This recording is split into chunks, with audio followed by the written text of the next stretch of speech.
And we're live. We go. Let's go. Why did my sound turn off? There we go. My music turned off. I want my music. Probably not gonna get as much attention as... You know, that's the hilarious thing, right? I got a massive spike in attention because of fucking FNAF. And I'm so... FNAF is popular. I'm so mad about it. I'm so mad. So this isn't Five Nights at Freddy's is popular or something, Nezzy. Shut up. It's a crazy thought, I know, but... It's almost as if. I can't finally, I jump on a trend at the right time. Usually I'm late. Because I'm lazy. Usually I just don't. Perfect. Perfect plan. Brilliant. Absolutely beautiful. Stunning, really. Let's see. I don't ever find myself very interested in God damn it. trends. Hey, Zanny. Yeah, it's just, it's not like... It's not like I actively don't do it, it's just I'm not very ever interested in what the trends are. This Susie's too cool. She's I'm too not cool for school. Can I get a picture No, of you no. with the... Huh? I was about to say, no. You have it in reverse. I'm not cool enough. Can I get a picture of you being the barmaid? Bartender? Oh, yeah. I have to find them, but yeah. He's serving me alcohol while Springtrap is running towards me.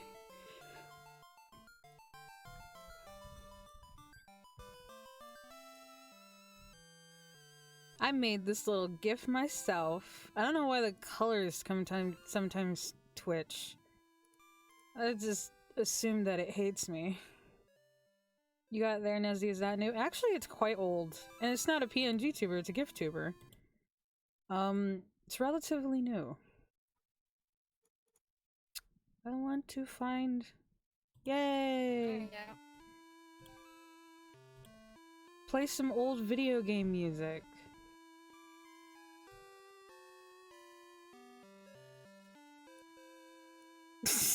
The one where Heaton's running through the door. Why do you have a carrot cake in one of these? Oh, because that was the one I made for my birthday. Oh, you like carrot cake? I do. I don't know why the way you said I do got me. I do. Because every time there is like a double O sound, you seem to really enjoy me saying it. Yeah, it's the same thing with like food. It just sounded really funny for some reason. Food. It's great. You just sound like a tiny bean. I'm moving shit on my desk. My desk is a mess. Just gonna do some artwork and then we gotta fucking play FNAF 4, which is gonna be great. It's gonna be wonderful. Gosh, I can't wait to die. I mean, that's kind of most of life in a way. Waiting to die. That sounds awful. Oh, I'm not sharing It this. definitely is. About to say, that definitely is my life, waiting to die. Every time we do offer it to you a lot. But we will never accept your request. You guys offer it, and then you take it away from me like a bunch of fucking dicks. Take me off this mortal realm, Jesus. Total cock blocking. Just total, absolute death blocks. Stop promising it if you're not gonna fucking deliver, you absolute cowards. Give me what I want. Give me what I want, you fuck. All that I want is another death date. All along, all that I want.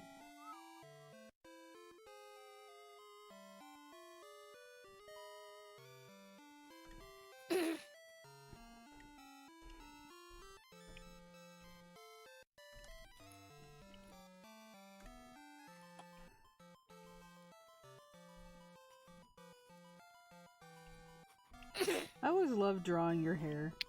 It's so fluffy. It's not too far off from how it is IRL. Yo, same. I didn't... So, like, when I don't wash my hair, it gets really curly. So I went to the bathroom to brush my teeth, and I looked up at the mirror, and holy shit, it straight up looked like how I draw it.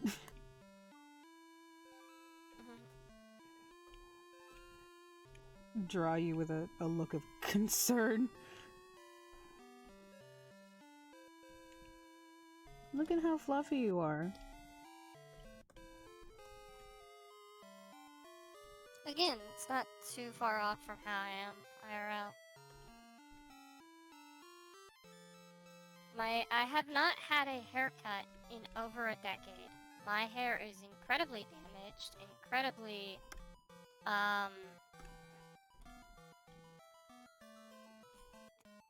frilly? Is that the word? I don't know. You might mean frizzy. Frizzy! Thank you.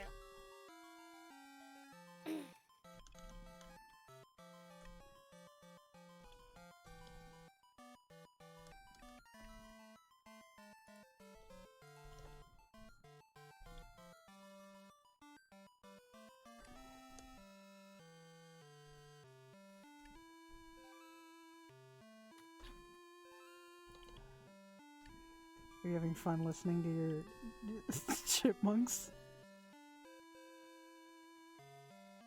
How did you know that I just now turned it up? What? How did you know that I literally just turned it up? Magic. Magic, Don't my believe dear. you. Magic, my dear Susie. I don't know if you know this. Years ago, a big huge man came to me and said, "You're a wizard, Nessie." How the fuck do I do perspective? How the fuck do I do perspective? I'm doing my best. I know I'm gonna have someone yell at me about this, but I don't do well with perspective shots. I'm uncultured. I've decided that I'm actually gonna try.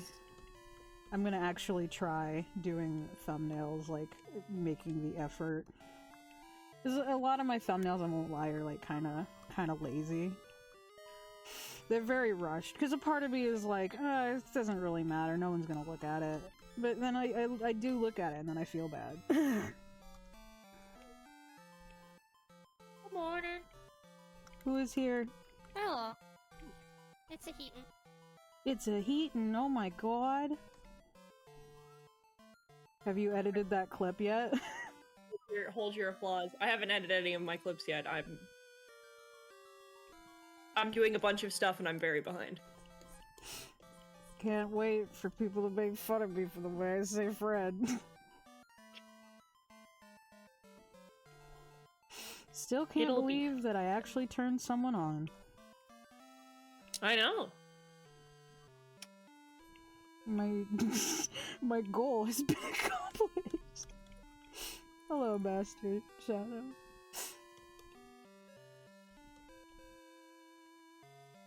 But I'm just drawing some thumbnails. Decided to have a chill stream after 3 days of screaming. After 3 nights at Fredbear's. After 3 weeks at Freddy's.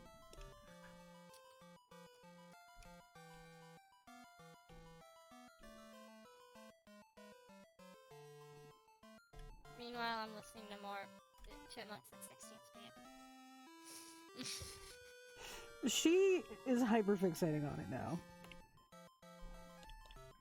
They're good! I don't know why! It's good!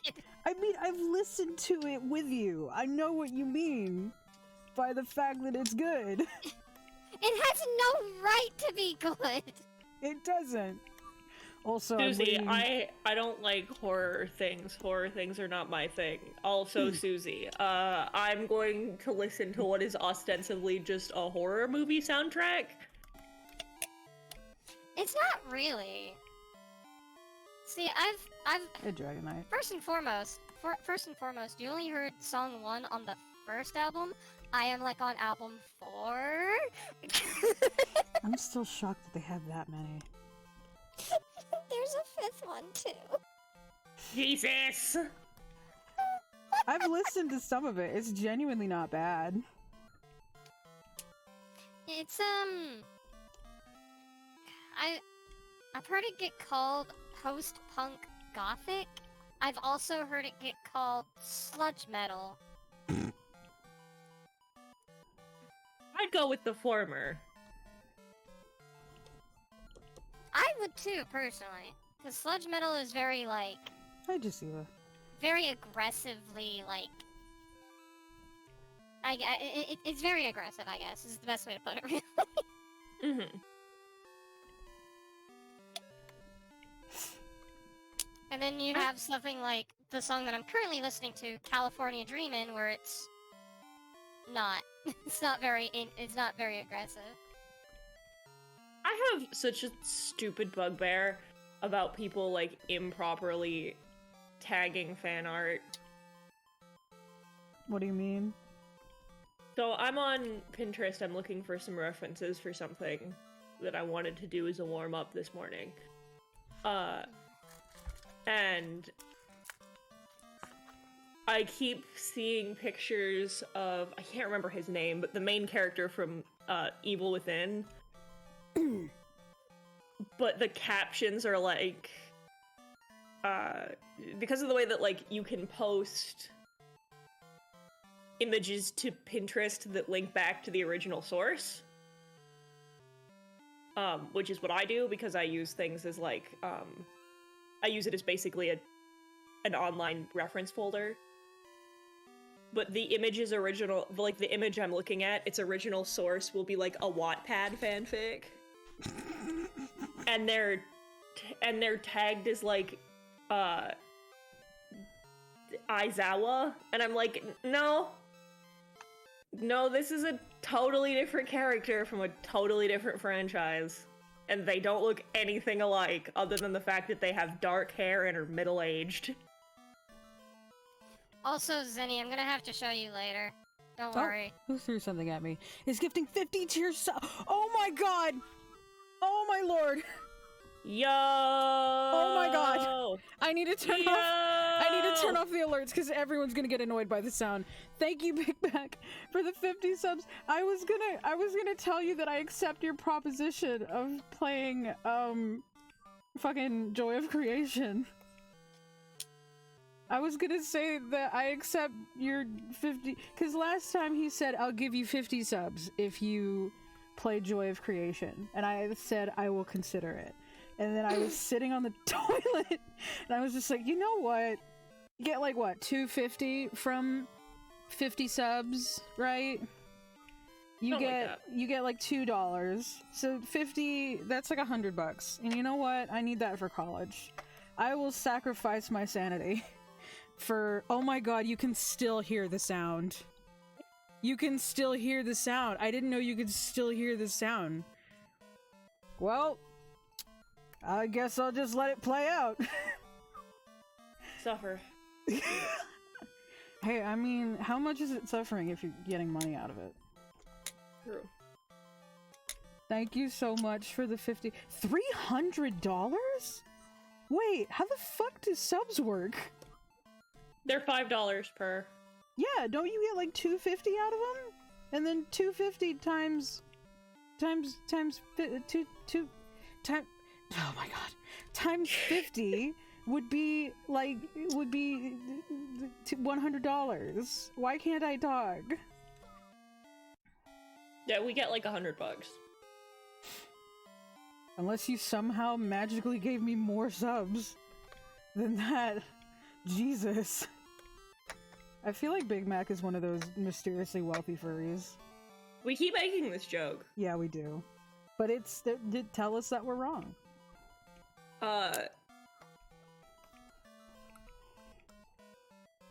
It's you have like a real big boy job though, if I'm not mistaken.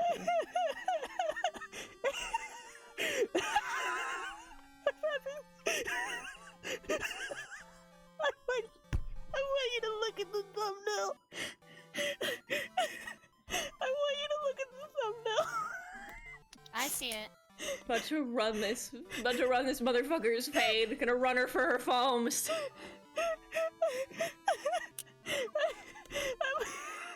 This is such a stupid thumbnail. I love it so much. I was sitting there, I was playing it. I'm just like, what should I do? Because I said that I wanted to do more effort for the thumbnails. Because I saw your thumbnails and I'm like, man, I make really lazy thumbnails. So I'm like, you know what? I'm gonna try to do a little bit more effort in making my thumbnails. And I'm just like, what am I gonna do? What am I gonna do for FNAF 3? And then Susie wanted to come in. No, it's not 30, it's 50. Zenny, he gave me 50, which thank you again, Jesus Christ. Did somebody donate $2?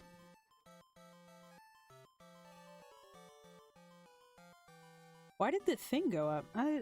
Oh my god. Why do my alerts not work? Hold on. Let me go check my alerts. Why do the alerts only work sometimes? Or it could be because it's buffering because of the 50. The 50 songs. Thanks again. That's really awesome. Also, I have prompted myself to stop fucking getting, stop getting Uber Eats. Because of the fact that it's using up money and it's making me fatter than I already am.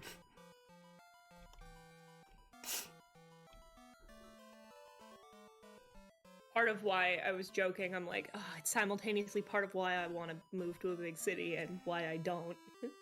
Who threw something at me? Oh, thank you for following XX the Maniac Live Son XX. Because I live in the boonies, we don't have Uber Eats. But when I was with Brooke and Justin, I can get whatever I want just immediately. It can be brought to my door. Technology's incredible. It is mine now. What should I do for this I woke up in the morning, I wanted soup. I can call and have somebody bring me soup. Exactly the soup I want, from exactly the place I like. Well, when you come here, we'll get you Wendy's. I had Wendy's. Wendy's was good. No, I mean Japanese Wendy's. I said this before, too, on one of Nezzy's other streams, is everyone makes fun of me, because, like, when I go to another country, I get fast food, and they're like, well, you should have, like, some of the local food you're not gonna get to have anywhere else. And I'm like, well, yeah, I do that, but also, I want to know what the fucking difference is. Mm-hmm. I wanna have, because, like, different countries have, like, different standards. They raise their meat differently, you know?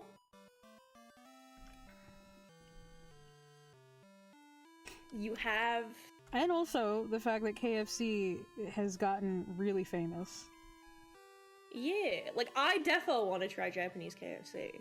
As somebody who had KFC as, like, a cornerstone of their childhood. Jesus.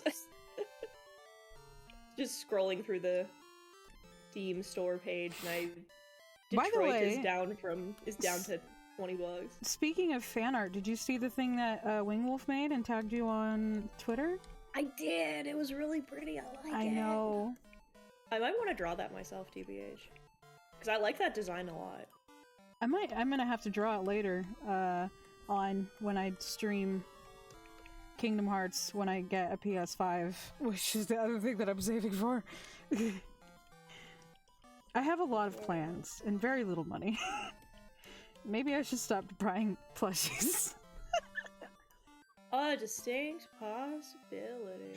I bought a Lefty plushie, by the way, as I love Lefty. Lefty's one of my favorite animatronics, and the person that I bought it from, they are so lovely. They keep sending me questions because they're so worried they're gonna send it to the wrong place. Because the problem is, right, when it comes to eBay, I have to give them my PO box because a lot of them don't ship to Japan, and it's like a really good loophole. And they were like, hey, this address is like not anywhere here. And I'm just like, yeah, I know. It's the military one. They're so nice. They're trying so hard. And I'm just like, I'm so sorry that I'm stressing you out so much about this. I just wanted a big dumb plushie because this is how I comfort myself.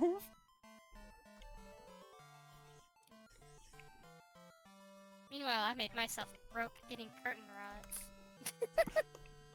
Hey, at least you actually need them. Would you thought, Yeah. wait, hey Nezzy, would you thought of making a personal website, rather it's on Wix, Card, or Neocities? Oh, I have a card. It's on my TikTok, specifically because of the fact that, they only allow you to have like one link. And I didn't want to just link my Twitter, so I was like, you know what, I'll make a card so that I can link all of them and keep them all in one spot.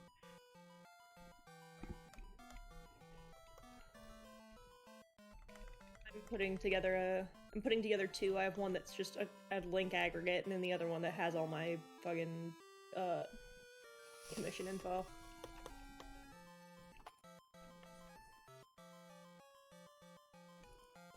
I try to keep my card linked everywhere, but I think I actually put it on my Twitter now.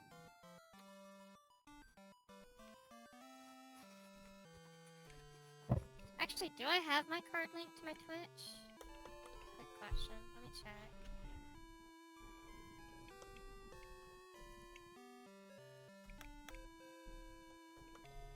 No, I don't.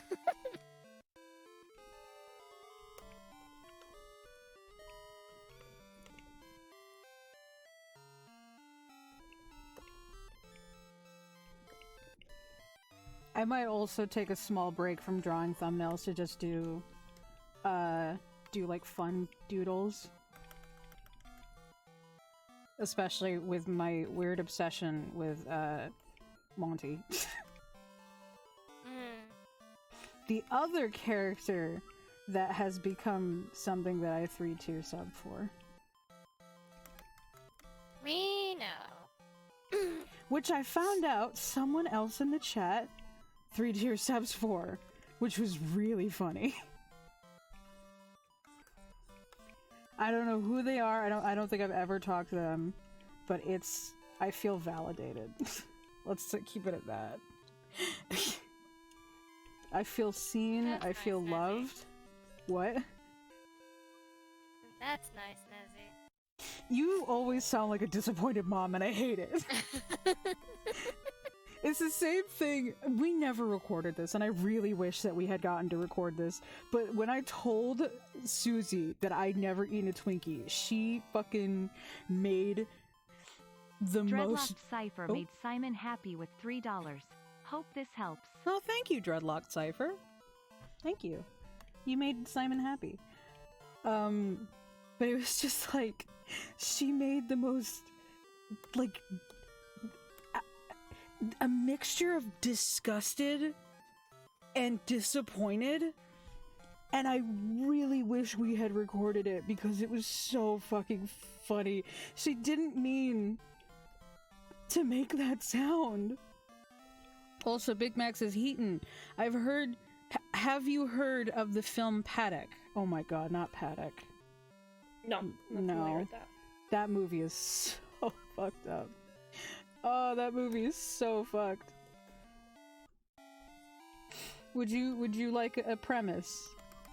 Hit me with it. So, Paddock is about fish getting eaten. Like a fish's journey from the sea to getting eaten. And it's... I think it... Wasn't it a Korean film? I think it was a Korean film. But the thing that's traumatizing... The main character dies. Okay. Like, they get eaten. Okay. Because they're making dishes out of them. After brutally killing a bunch of clownfish and then getting like shanked by a bunch of crab, she dies. And she's the main character. She fucking dies. And then it shows killing all the other fish. It's more fucked up than I'm making it sound. Cause it's genuinely fucked up. Oh, I bet. And I don't know how else to describe it other than fucked up. Yeah, they get turned into live sashimi. Have you seen... Well, they're not technically still alive. Because the thing about sashimi is that even when you die, some nerves will still work. It's kind of like how someone put it's like the discovery of electricity, where I think like a lightning bolt or something hit a grocery store and all the frogs' legs started moving. Because it's just an electrical impulse. Donnie loves Paddock. Yeah, well, he also likes fucking plague dogs. So I'm not shocked. I was gonna say, it's also why if you die from head trauma, your body has a tendency to twitch for a couple of minutes after. I mean, it's the thing with the, what was it? The beheading test, where, like, some dude went up to a criminal and said, hey, when you get your head chopped off, could you, like, blink as many times as you can before you, like, die? And the dude's like, yeah. Fuck it, I got nothing else to do. I can only promise to try. Actually, the main character gets turned into Ikizukuri. Huh. Just out of interest, are you a lefty? No, I'm a right-handed. I just like Lefty because I saw his plushie and it looks so cute, and he's just the fucking doofiest looking animatronic. And I love it. He's just so doofy. And I love him so much. Did I just purchase 3 more horror games for stream because I know we're probably getting close to the end of Visage? Yes. Do I have other games in my list that I should probably play once I'm done with Visage? Maybe. Eaton, don't even fucking worry about it. Susie keeps making fun of me because I have like 6 other Let's Plays that I haven't finished. Because the games are long. They're so long. They're so long. It's like a Dragon Quest game and like 6 Pokemon games. They're so long. I've been considering I want to try, for like... Oh, Ikizukuri involves the fish being still alive. Oh, okay. I'm trying to think if maybe I want to try, for like a week or 2 and see if it's like overwhelming. I've been thinking like maybe this week, to compensate for being gone for a week, I want to try and stream something every day. What I'm trying to do is I'm trying to do it every other day. That's what I normally do, but I want to try for a little bit and see if I can manage that for a little while.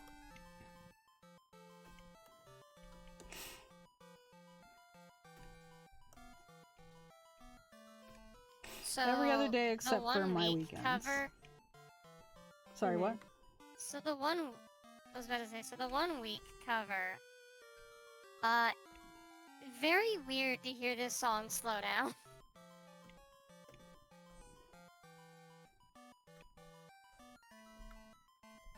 Talking about the Yeah, the song 1 week. I bet it's really weird to hear the fast parts of that slow.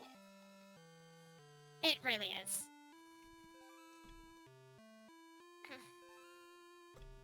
As someone who really liked to sing along to 1 week for a very long time, I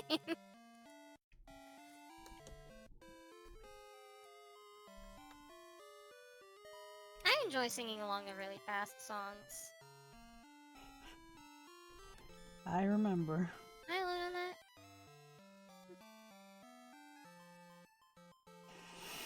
I would not, could not own a boat. Read any of the boring ass plays you wrote. Even Horton doesn't want to hear you. And Cindy Lou Who is afraid to go near you. You bore people to death.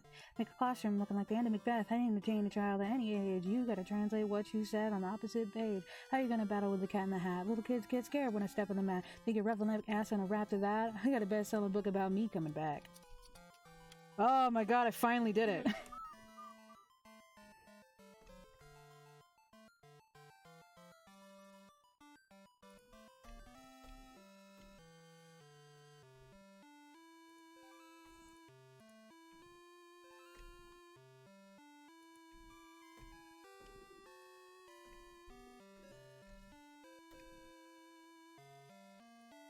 I need to see Balloon Boy. Just a nice, simple stream. By the way, Heaton, what's your opinion on Poppy's playtime?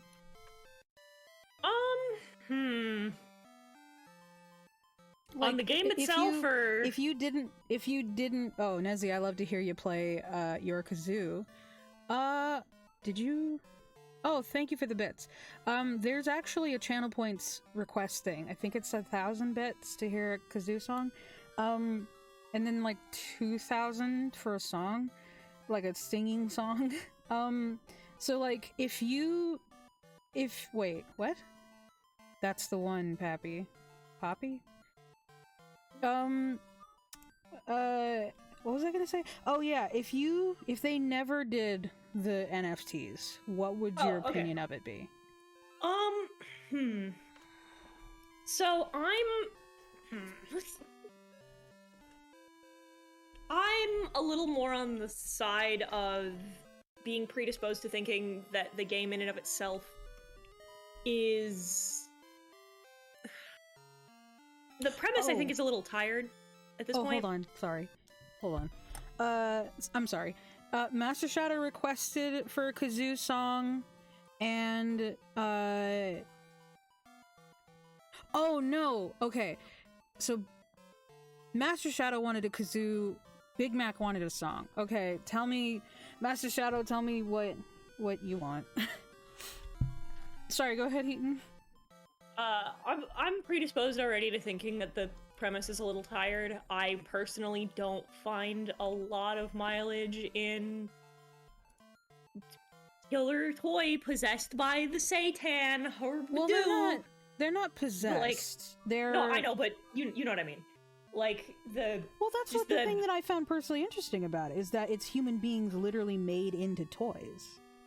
Yeah, I don't know, man. I think someone else described it, like, when you were talking about it. It's like the cutesy horror, the thing that you don't like.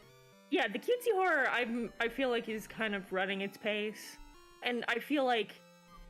I've talked about this on stream before, is I don't hate it. It's just something that I'm kind of predisposed against, because it's... I feel like it was tired when... Like, it was a tired concept when FNAF did it, but in the original, they really kind of leaned into it.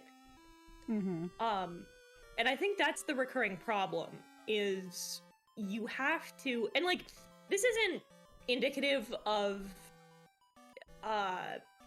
okay. The content as a whole. Give me 1 second, sorry. Big Mac asked if Heaton could sing the One Piece song, We Are. I don't know it. Yeah. I would. the thing is that my friends did not agree to the singing thing. Also, Master Shadow wanted Druid Sandstorm. It's been a while since I heard it.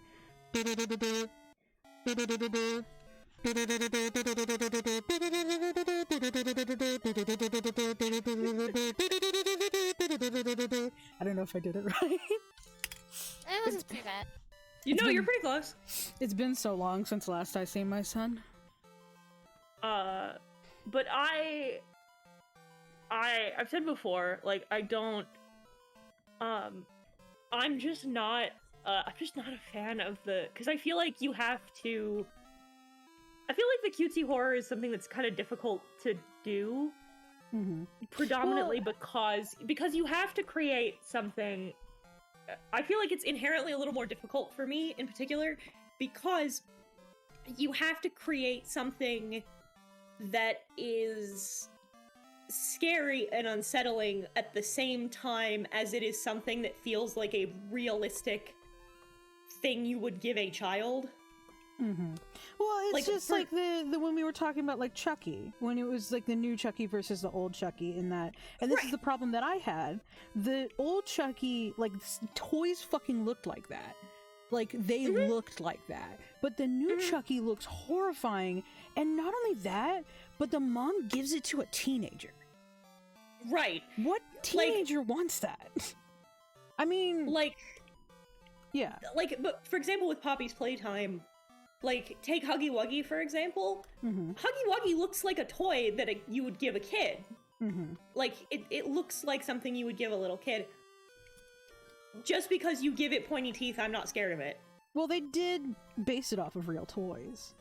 And that's what I mean, is you walk a really interesting line when you lean into this cutesy horror, is because you have to, either you don't lean enough into it, and you want, like, your marketable mascot, and they're just not, and because of that, they're just not scary. Or you lean too far into it, like, for example, some of the,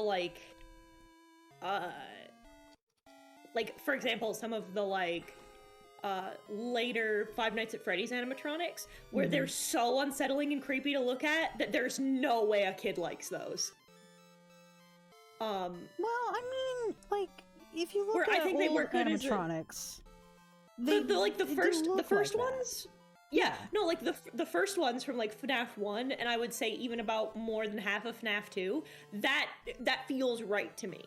Like, those feel like a Chuck E. Cheese animatronic, where the mascot themselves is really cute, and I really like them, but when you make them move at the weird angles and stuff, they become unsettling and creepy. And that's what I'm saying, is like, early FNAF did that really well, where it hit that midpoint, but like later on, they stopped. Like, for example, I like the designs in Sister Location. I think they're really creepy. You cannot convince me that there was a kid who would willingly walk up to Circus Baby. Like, no, I see what you mean, but I think they kind of got it back with Security Breach, but they're not scary anymore. I think a lot of those scares come from the tension of being caught. It's not that they're scary, it's from that sense of tension. Also, Big Mac, what song do you want, since you did the song request thing? Also, Jasiba asked Tahitian, how do you feel about Higurashi, rather it's the VNs or the anime? Oh, God. Okay, hot take. Higurashi and, like, Yume Nikki by, by extension, Higurashi, Yume Nikki, Elfen Lied. Listen. The juxtaposition of we do horrible thing to anime girl, it wears so thin so fast. Like, when I was young, Higurashi was, like, horrifying. It was traumatized. But, like, as an adult, Higurashi's nothing. I read Mad K a couple of weeks ago. That was wildly more fucked than Higurashi ever could have been, and there was half as much gore. Like, it was just the concept and the psyche of what was at play made it just so much more deeply unsettling and disquieting than, like, the anime girl gets beaten to death. Like, I don't. Honestly, the just- anime girl gets beaten to death. The few times that I've seen that, I think the only time that I enjoy it is when it's like karma. Yeah, it just, the problem is like, it weighs out its, it runs out of steam It loses its real shock quick. value. It loses Yeah. its shock value. Cause like the first time, like the first time that it happens, it's scary. The second time it happens, it's scary. But like by True Route 2, like that's you short of going, and this is the problem with this kind of horror for me, is the problem with this formula is you have to keep going. The thing is, right? So like, here's how this works, at least for me. This is how I found that it happens, right? Mm-hmm. It has to escalate from you stab someone, you beat them to death, you eviscerate them, you dismember it. Like, it has to keep going up, because the same thing over and over and over again stops being shocking. You lose the like fear factor of it, and so you have to keep going up and up and up and up and up. And the problem is that if you start somewhere in the middle and then follow that slope, you really quickly hit a point where you are at a crossroads of, I have to do some really despicable shit to get the same reaction, and you have to be such a good writer to not have your audience go, that's too far for the sake of a scare, and then just dip. So you have to, if that's the way that you want to do that, you have to start small and then go up, so that way when you hit like a dismemberment, it feels like as high as it goes. You can't, because if it keeps going, then you hit a point where it just becomes excessive and gross as opposed to being scary. And the problem with a lot of these things is because they were run on television, they can't hit that upper limit, and so they have to so they start small, they run up to about the middle, and then they have to keep going across the middle instead of continuing to go up. And so you hit a point of like, oh god, there's crows eating Rika's insides. Alright. I watched her beat her sister to death like an hour ago. We're past this. It's kind of the same thing with like zombie movies, where you see the same thing over and over again. It kind of loses that. Right. That edge you to it, have to 'cause- like, you have to either like, you have to make your the thing with violence as like the center point is you have to make it really punchy, and to do that you have to either do it like sparingly or in a very calculated way. So like, for example, a Big Mac, who I know is in your chat, would know that Oda specifically has said in interviews that death in One Piece is super sparing. Like, you can count on one hand the number of characters in 1,000 chapters who have died. And the reason for that is because he said in interviews, death is a big deal. It's something that, it's a big deal in real life. It should be a big deal in fiction. And so that's why most of his characters survive things, is because, like, it's a cartoon, so it's fine if they improbably survive it.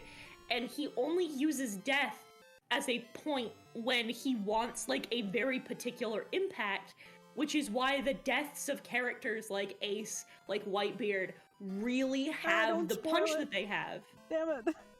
Sorry. It feels like to me at that point it's the case of like, oh, did you know that Rosebud is the sled? But like it's why the deaths in One Piece, few as they are, have the weight that they have, is because he uses death as a plot point very sparingly. As opposed to something like Yume Nikki, which kills its characters so frequently, death stops being something Wait. that matters. You mean Nikki? No. You Oh, had no, said Yume- Nikki. I'm thinking of, Mirai Nikki. That's what I'm thinking of. Oh, Mirai Nikki. okay. Okay, I was confused Nikki, because yeah.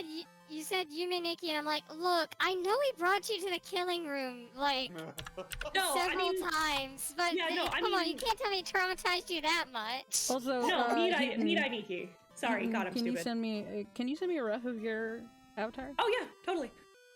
But like, it's you I have mean- to like. You And that- still and have the that's why- opposite problem too. That's one of the reasons why, as much as I love Lord of the Rings and The Hobbit, it gets fucking ridiculous how many times these characters have like a fake out death. Yeah, if you as we were rewatching Lord of the Rings, we specifically Brooke was like, if Aragorn dies, I riot, and then Ben looked at her and had to go, no one in the main fellowship dies. No one dies, not even Gandalf. I think the only one that dies is Saruman. Also, that's Saruman dies. Saradust. Like, oh no, a ton of people die in Lord of the Rings. It's just none of them are important. True. That's the problem. Is like tons of people die. Like death is a pretty consistent through line in Lord of the Rings, but the problem is that none of them are characters you give a shit about. Oh yeah, So, Sean like, Bond died. Sean Bond does die. Oh, God, Scene I Bean. can't Bond. Scene Bean does die. Dude, Sean Bean does in fact die. Sarah, Yeah, so right now I've got EDO Pro open, yeah. and you know how the clear button is like right there? Yeah. Did you You, fucking? have you ever just sat there, spent time building a deck, only to accidentally You hit? don't even need to Your finish that button. sentence all the time. Pain. I still love the fact that Sean Bean like hated helicopters so much that he climbed the fucking mountain at like 7 in the morning just to avoid it. That's pretty powerful. Me too, dude. It's like, damn. Fuck this helicopter. I will climb this fucking mountain myself. I would This- rather. I would Honestly, truly that's rather die. positive. Fucking, I can't. But like, horror is so. One of the things I like about horror, especially as a creator of it, is that it's very, for lack of a better word, very particular. You have to like. You have to. I like it because it's such a carefully, in order to do it right, it's such a carefully crafted experience. We still gotta do You have to- the collab thing. Yeah. We get to do an ARG collab on Gemini Entertainment for Gemini the Home new Entertainment. series that I wanted to make. You get to find out what the fuck happened to Neptune. Get to find out what the fuck happened to Neptune. It's just gone. Thank you for the bits, Big Mac. Heaton, do you think the other people in the call would like Happy Sugar Life? Yes. Happy Sugar Life is good. Because Happy Sugar Life really capitalizes on that like implicit kind of horror where I don't have to show you what's happening. You know, you are aware. It does what when we were playing VTM Coteries of New York yesterday, it does that where it's like I don't like the way that sentence is worded. I don't like what this implies. And it's this constant implication something very bad is going to happen to this child, but you never see anything bad happen. You're just constantly teetering on the edge of fucking don't. I know what you're trying to do, fucking don't. And it's very good. I liked it a lot. I like that it explored the way that love can be toxic from Happy Sugar Life is a very interesting yandere perspective for me because it really capitalizes on the way that love and affection can be twisted from like a fundamental developmental point in your youth and then become the way that you interpret this is the way that affection has to come. I like that. I think that's very interesting. It's why as well, fun fact, I was talking to my mother about this yesterday. It's why I really like the Netflix Daredevil and Punisher's approach to toxic women in particular, vis-a-vis Elektra and I can't remember her name, the therapist in Punisher Season 2, because they capitalize on a very, for lack of a better way to phrase it, a very female form of abuse. Mm-hmm. It's very much like Elektra with Matt in particular has a very like, nobody understands you like I do. Nobody can be for you what I can be because I'm the only other person who's ever shared your experience. It's a much more verbal type of abuse. Like, it's not really done a lot in media, especially like relationship media. It's always like the villain where they talk very softly. It's never like, they never go into romantic relationships where there's no hitting, there's no shouting. It's just very specific types of language. Mm-hmm. It's a lot of her validating him in a way that he doesn't get validated, and then telling him explicitly, nobody else is going to give you what I can give you because nobody else has the experience that you have, which capitalizes on that feeling that Matt has that his experience is unique to him and him alone, and making him feel more isolated while assuring him that I'm the only one who knows what this is like. I'm the only one who can possibly love you the way that you are, you know?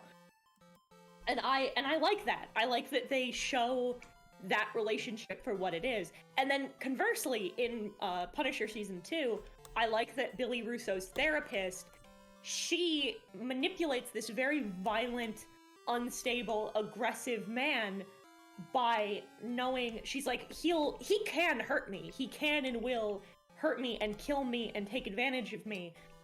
But if I say the right things, if I validate his trauma, if I assure him that I am what he needs, that I am the provider for him, taking on like a very, almost like motherly kind of tone with him to assure him that she is like his only source of comfort and safety, she can manipulate him into doing whatever she wants and into not leaving her because she's formed this very like toxic parasitic relationship with Billy, and I hate it. It sucks, but I love it because it's so well written.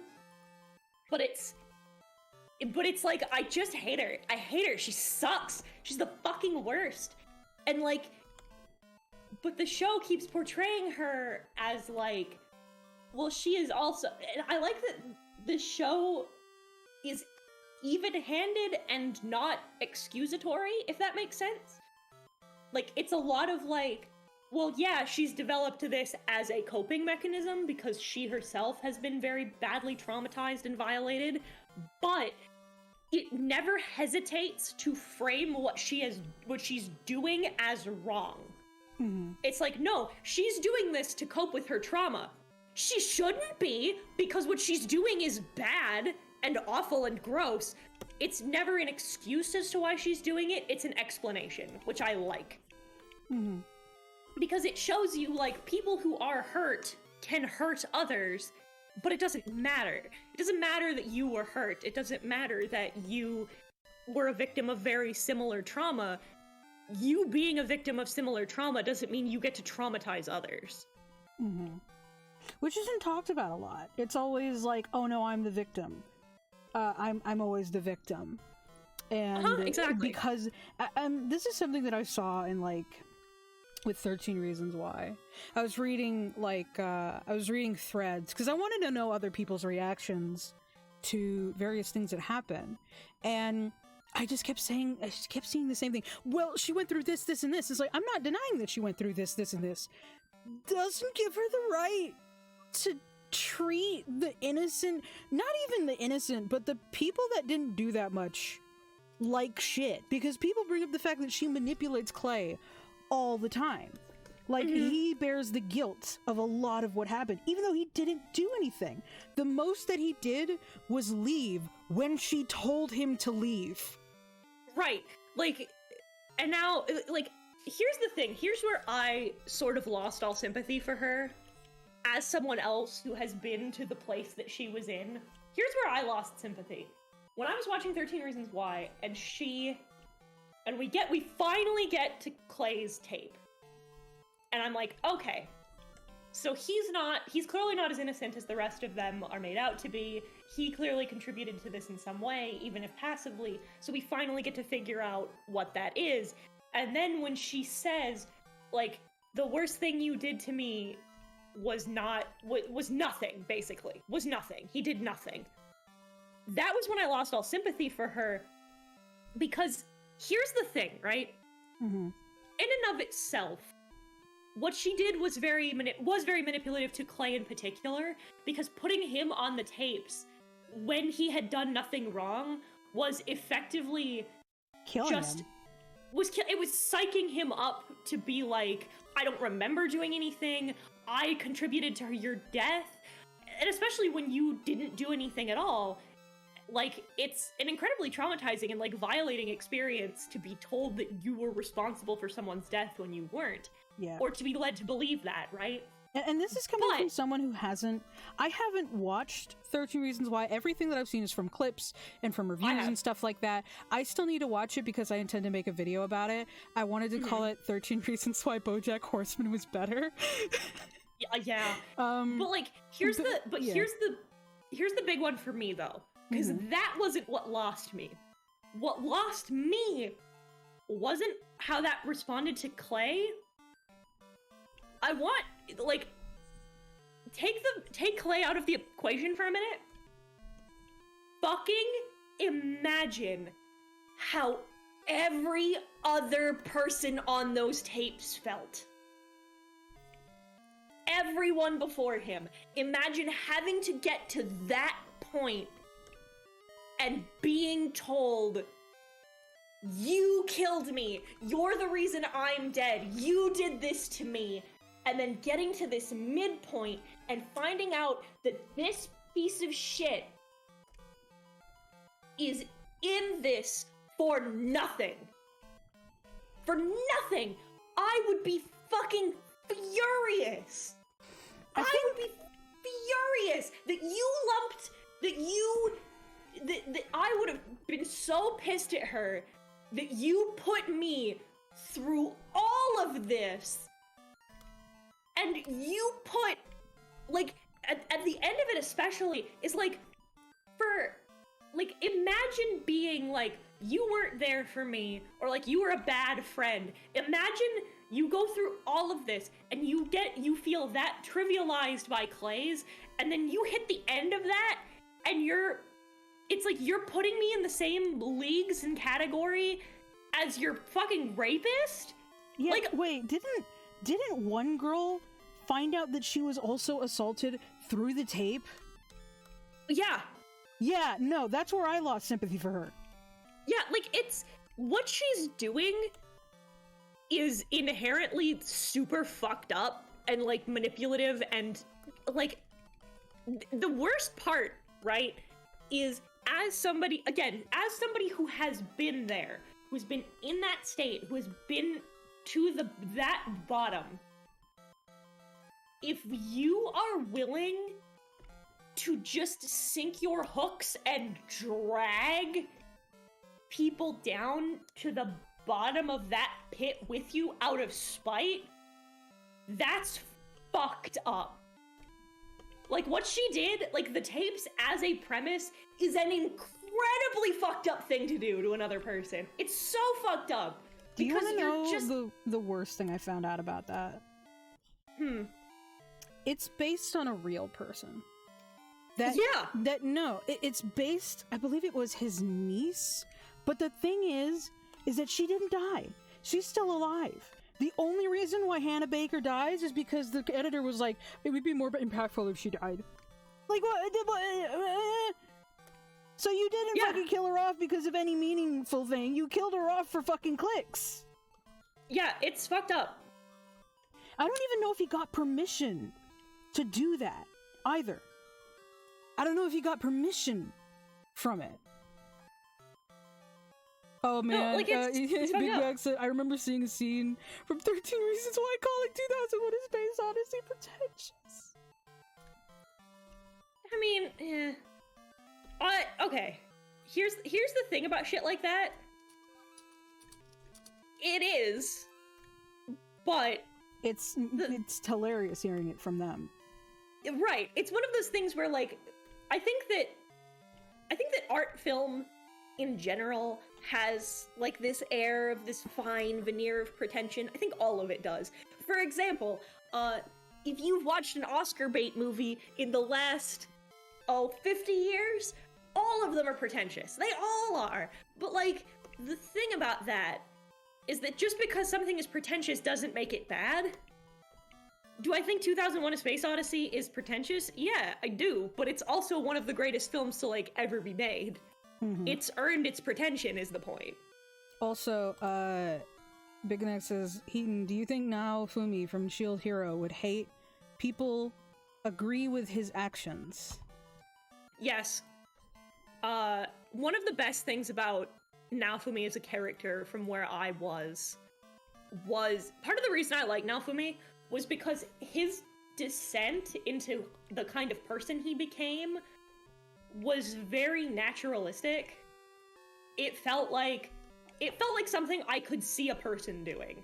I could see a dude like that who was like, yeah, I'm gonna help. Like the good, positive isekai protagonist. There's only so much you can take before it's like, you know what? Fuck you. And just dispensing of all of it. Also, and like, Heaton, I want you to look at the thumbnail. I like. But I like, he has a conversation at one point with, the bow and the sword heroes when they're talking about specifically Raftalia. And now, okay, I'm not gonna lie, I think Raftalia's weird, like, slavery subplot is a little weird and uncomfortable, and I'm not a big fan of it. However, I think the conversation he has with the bow and sword hero about it is very interesting. Maybe not good, but very interesting. Because I like that they're like, well, you bought a slave. And he goes, yeah, because you two made sure I couldn't have a partner any other way. So I did what I needed to do in order to survive. And they're like, well, that's fucked up. And he just looks at them and goes, have you done anything about it? What? Like, this has been a thing in this country's history for hundreds of years, and since you two are so morally objected to it, I take it that you have taken some steps to abolish this trade from being a thing in this country? As, like, some of the most sovereign authority that this country has? So I take it you've done something about it, right? And they kind of look at each other and are like, no. And he's like, oh, well, then it's almost like you don't have any right to judge or say anything about it, you dumb pieces of shit. Fuck you. Because I bought her, and then I proceeded to liberate her, and she's on her own with me anyway, so fuck you! Like, which I think is which, again, do I think that's particularly good? No.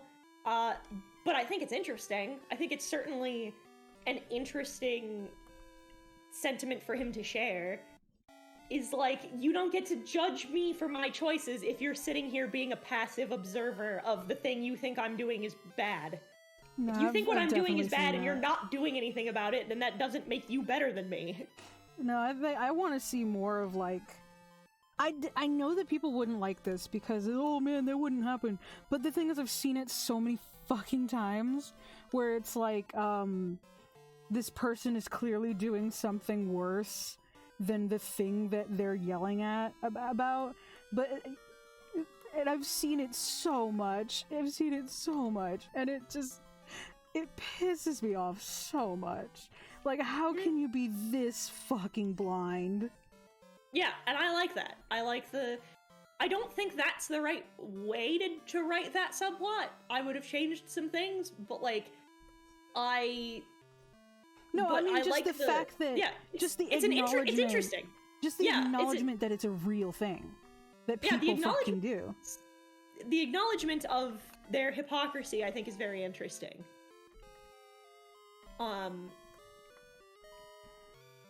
I don't know. I don't watch a lot of.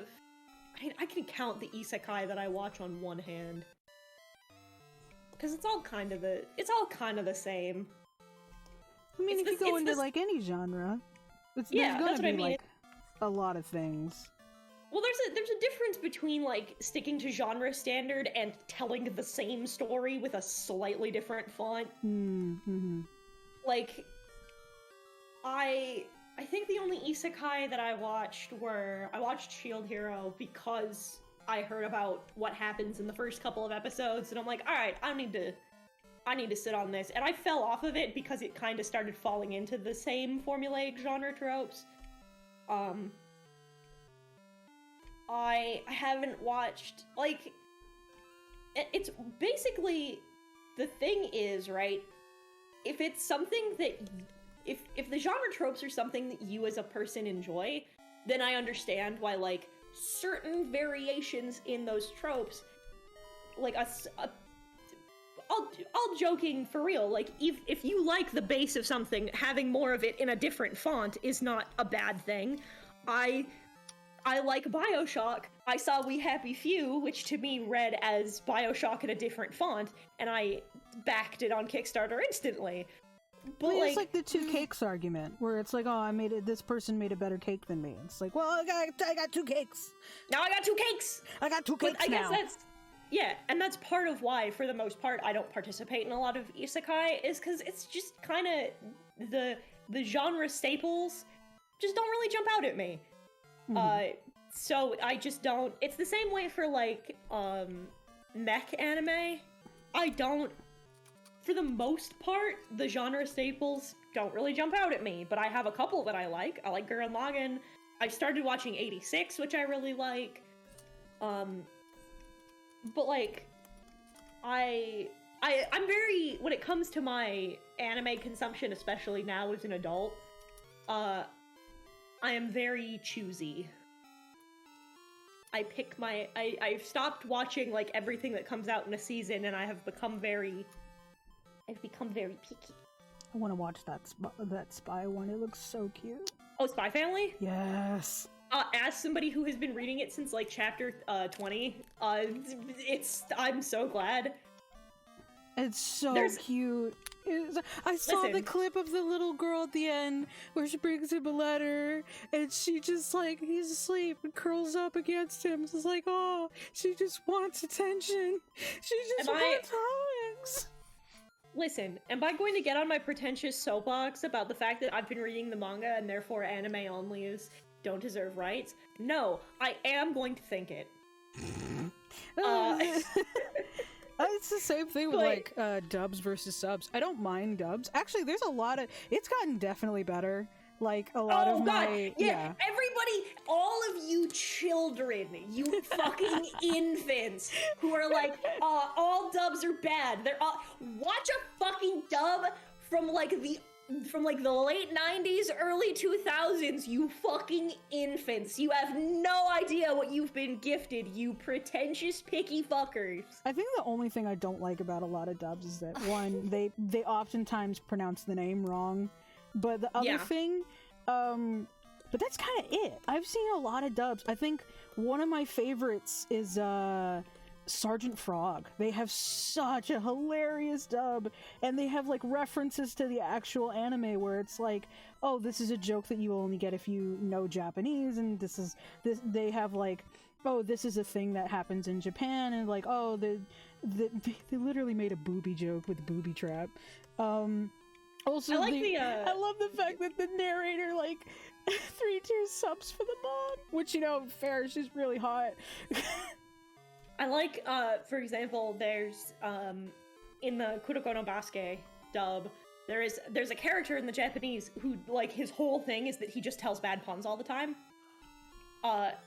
And in English, some of those puns don't work. They don't make sense. Mm-hmm. So I like the localizers were like, okay, well, we can't directly translate this because it won't make sense. So they just have him tell bad puns anyway, but just bad English puns instead. And I'm like, we applaud the extra work. You put the little bit of extra work in to make his jokes still not funny. Because the whole bit is that in Japanese, they're all groaners. They all suck. And his team is like, fucking stop! I'm begging you! That's the thing, right? Is that it's something that I find fascinating, and it's something that annoys the hell out of me when everybody's like, "Oh my god, the subtitles are so woke," or they're trying to fucking be all modern. Like when one of the ladies said Among Us, or the skate thinks that boys, girls, and non-binary bitches. Bitches, bros, and non-binary hoes. Yeah, it's just like, oh my god, like why can't you just translate it directly? It's like, because it doesn't make a lot of sense if you translate it directly. It's like, because one of the examples that I came up with was when I was watching Sergeant Frog, and there's a moment where, because the mom gets de-aged because she wants to live a day in high school again, live a day at school again, because she misses being young. And she goes in and she's walking around the halls and she said, the smell of pencils and sloppy joes. And I sat there for a couple minutes and I'm like, what the fuck is a sloppy joe? Because I forgot what it was. I forgot what a sloppy joe was, and I'm like, oh, that's right. And I had to remember the fact that we don't have that. And because it wouldn't make sense if she said, like, oh, bento boxes, because people would be like, what the fuck is a bento box? And right. For some, like, for gag anime especially, they do have to change things a little bit because because the joke doesn't work. It doesn't translate. Thank you for another 100 bits. Why aren't they going after the translator for the manga Pumpkin Night and starting Nazi becoming? Can we please not do politics? I literally made a rule. I really don't want to talk about Nazi propaganda on my thing. Yeah, we're gonna anyway. Can we not? So, but like the Adam one in particular, motherfucker, you didn't. If you look me in my fucking eyes and you go, that's not something Adam would say. Fuck you. You didn't watch Skate the Infinity. Adam would abso-fucking-lutely call people bitches, bros, and non-binary hoes. Fuck you. The other thing Shut that up. I find hilarious is that people are like, oh, but they don't have non-binary people, or they don't have trans people, because when characters like trans, it's like, but no, they changed that for the thing. It's like, honey, did you not fucking see the incest cousins in the fucking original Sailor Moon? Because Also, I don't like, know how to tell you this, but we've had it for years. So did you know that you don't exist? Were you aware? I don't exist. That's the thing that pisses me off, though. Like, oh, Japan doesn't have any representation. We do. It just gets fucking cut from your Japan. shit. The other thing being, like, Japan doesn't have trans people. Like, I have some news for you. I don't know. How to yes, tell they you do. this. I literally know someone who's a hermaphrodite. If you go to Japan, did you know that if you go to Japan and you're a trans person, you physically can't? There's a barrier around the entire country that you can't phase through. No, it's like that thing from Stardust where you can't go past the fence or you turn into dust. We just turn into fucking dust when we approach Japan. No, Did you know? It's physically impossible. I don't actually live here. All this time I've secretly been in fucking Oklahoma. Damn. I was about to say, oh, so the idea of getting me anywhere is just not gonna happen. My Japanese blood disintegrate. continues to burn my Turn it very down. flesh. It's because I was about to say it's because you're half. So you can survive. It's just incredibly painful. It's just like my gender. I'm half. That's the part of the gender that gets to live. the days my body about to feels say. better are the days I'm female presenting. But Yeah, on that, I guess on that note, if I just disintegrate me, I do need a ticket to Japan. Yeah, like the other thing Thanos too- snapped. The other thing too is I keep hearing people like why is there so much cursing in dubs? They don't curse and I'm like, yeah, the reason that they don't like directly curse is because like, if I'm not mistaken, this is what I've heard. So if this isn't true, just let me know. But like, Japan doesn't have like the English equivalent of like cursing is not a thing in the same way. No. Like, Which so is why that's my mom loves American cursing. right. Which is, but like, so like people are like, oh, Bakugo swears so much in English. It's like, yeah, because him speaking informally in English doesn't mean the same thing. Kids talk to their teachers like that all the time, or they talk to adults like that all the time. So it doesn't translate. The equivalent impact of the statement is what needs to be made, right? Mm-hmm. In Japan, a child talking to adults and like people higher than them socially that way is the same as a kid looking at an adult and going, fuck you, you dumb bitch. It's the same, it has the same impact. So they have him curse in English because that's the same feeling you should be having. It's the same emotional impact in the statement. It's basically like you're talking in a more casual manner. And in America, like, swearing is a part of a more casual form of talking. Or like, Japan has like rude words. So it was like, I remember I said omae, and my mom said, don't say that. And I said, why? It's like, oh, because that's rude. So I would imagine that if you said omae, it's like saying, hey you bitch. Like stuff like that. Or when you say mukatsuku. It has the same impact as, hey fucker. Like, and then there's, I think the most popular one is uso, right? So uso could be like, oh, or like, wow, or like crap. But if you say it like pissed off, it could mean shit. Right. It's like the context of when you're saying it. Like a whole, like it's a rude way to call someone stupid. Mm-hmm. You know, we don't have swearing in the same context as Americans do. I have become so weirdly enamored with specifically gyaru Japanese. What?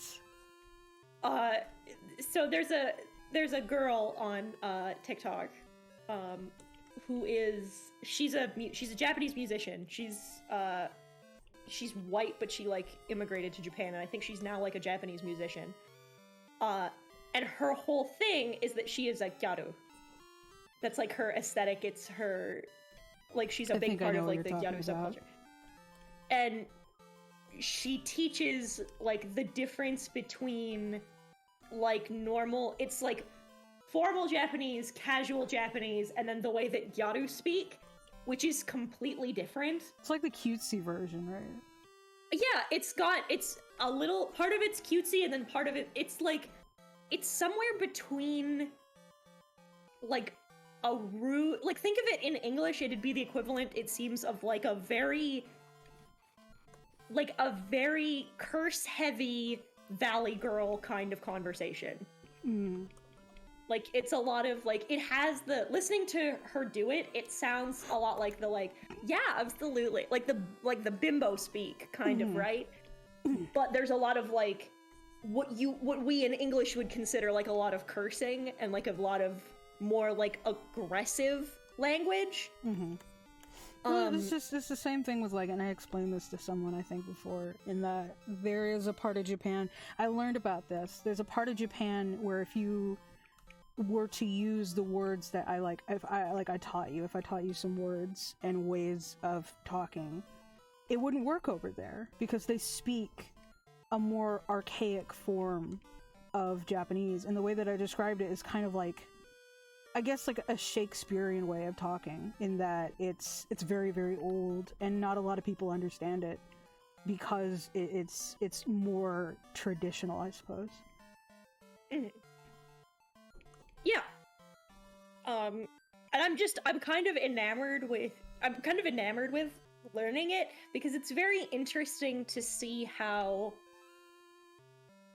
it's very interesting to see dialectical changes in a language because when you speak the language like natively, like for example, my dialect, my accent doesn't feel weird to me.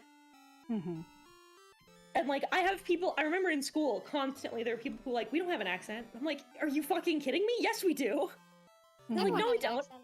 And I'm like, no, we do. And they'd be like, no, we don't. How do we have an accent? And I'm like, did you know that like, that shit like,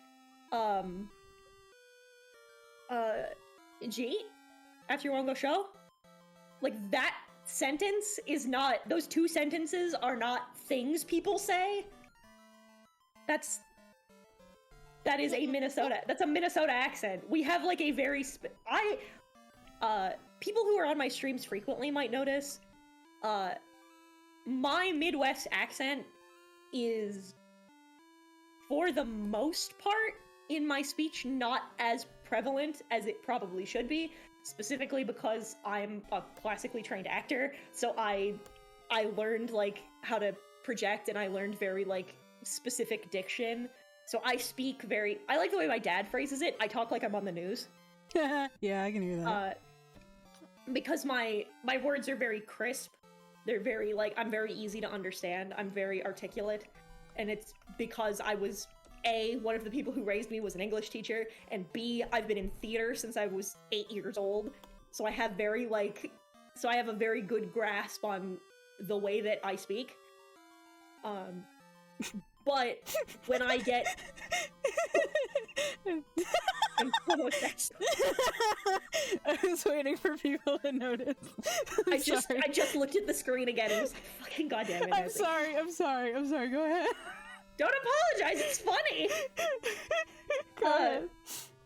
But Ben in particular told me this, and I've noticed it since he's mentioned it. He said, no, you have an accent, but it's when you're either really angry or when you're really excited. My words start to... I do the Minnesota thing where my words kind of start to run together, and I speak as though one sentence is a singular word. I kind of like start mashing syllables together, which is a thing that we do in my area. Mm-hmm. I remember when I was younger, when I would get pissed off, I would sound more southern, and in certain videos there were a lot of people that said I sounded like I was from New York or from specifically Boston, because when I start getting, when I want to do, I guess when I want to sound funny, I kind of do, I have that kind of accent, and people have very rarely heard this. I think Scarlett has heard it once because we were having a whole conversation about it, where when I have to switch between Japanese and English, like very, very quickly, or when I'm talking about Japanese culture, you can hear my accent come out, because Japanese was actually my first language, but I lost a lot of it when I was learning English. So a part of it is still there. Like, specifically the reason why my mom wanted me to go to the States is so that I could have that fluency in both Japanese and English, so when I inevitably moved around, I wouldn't get made fun of. And so that people could understand me. But very rarely you can hear that Japanese accent come back out. I think it actually happened during a Ghostwire stream. It did. It happens sometimes, a little bit. It's very interesting, actually. You have a very, I'm trying to, I know the word I want to use, and I don't know if it's just, you know what, I'm just gonna say it, and then let me know if this is, like, not a cool thing to say, but, listening to you talk and, like, move in between is very interesting, because you have a very, the only word I can think of is, like, a very textured accent. Mm-hmm. Because you, like, your English is spectacular, obviously. Mm-hmm. Thank you. But it's very interesting because of the, like, kind of circuitous way you got to where your speech is now. It's very interesting because I can hear that English is your second language that has overlapped, and so you've kind of like wrapped back around, and now that you're in an environment, I would imagine in Japan, where you're speaking Japanese more often than you speak English, it's interesting to see the like where you have the base point, the thing in the middle, and then the base point wraps back around. So because there's like there's ways when you speak where I can tell English is your second language because of like the way that sometimes the way that you say like certain words, especially when you go back and forth. Mm-hmm. But because it has become your dominant language, it's very difficult to notice. So it becomes more present when you go back and forth, because you can tell that like you can tell like you maybe don't remember like all of the ways to say things, but you speak Japanese more naturally at some points than you speak English. Mm-hmm. If that makes sense. Well, because I think people might have heard it when on the FNAF stream, the first FNAF stream, because my mom came in the middle of it, and you can hear me yelling back and forth. And when I hear that Japanese, I can hear that it's really rusty, and I can hear my English accent because I'm doing it so quickly and I'm not focused. But they can hear me talking back and forth from my mom, with my mom, because she had come in and I needed to help her with something real quick, because she was going to the vet and she needed to get the dog. And she was also gathering some stuff to like sell. So they could hear me like switching back and forth really quick. I think there's actually a clip of it if you want to see it. But it's just me having to switch back and forth really fast because I can't speak Japanese to the computer, because when I'm scared, I'm more comfortable speaking English. But yeah, the other thing, though, that triggers my accent is because I have to talk to my mom in a certain way, right? Hi, Wingwolf. Because she, even though she's really good at English, she doesn't give herself enough credit. She has a lot of time having trouble understanding certain words. So I have to kind of do Angrish to talk to her. And then we kind of, it's mostly in text messages because she knows that I get really nervous when speaking Japanese. It's mostly in text messages where I'll like talk to her in Japanese. But if you were to come here, you could hear like the Angrish style of talking. This is something that I've heard, and I want to know if this is true, because I've heard a couple of people say that it is, and a couple of people say that it isn't, but I want to hear like a native Japanese speaker's thoughts.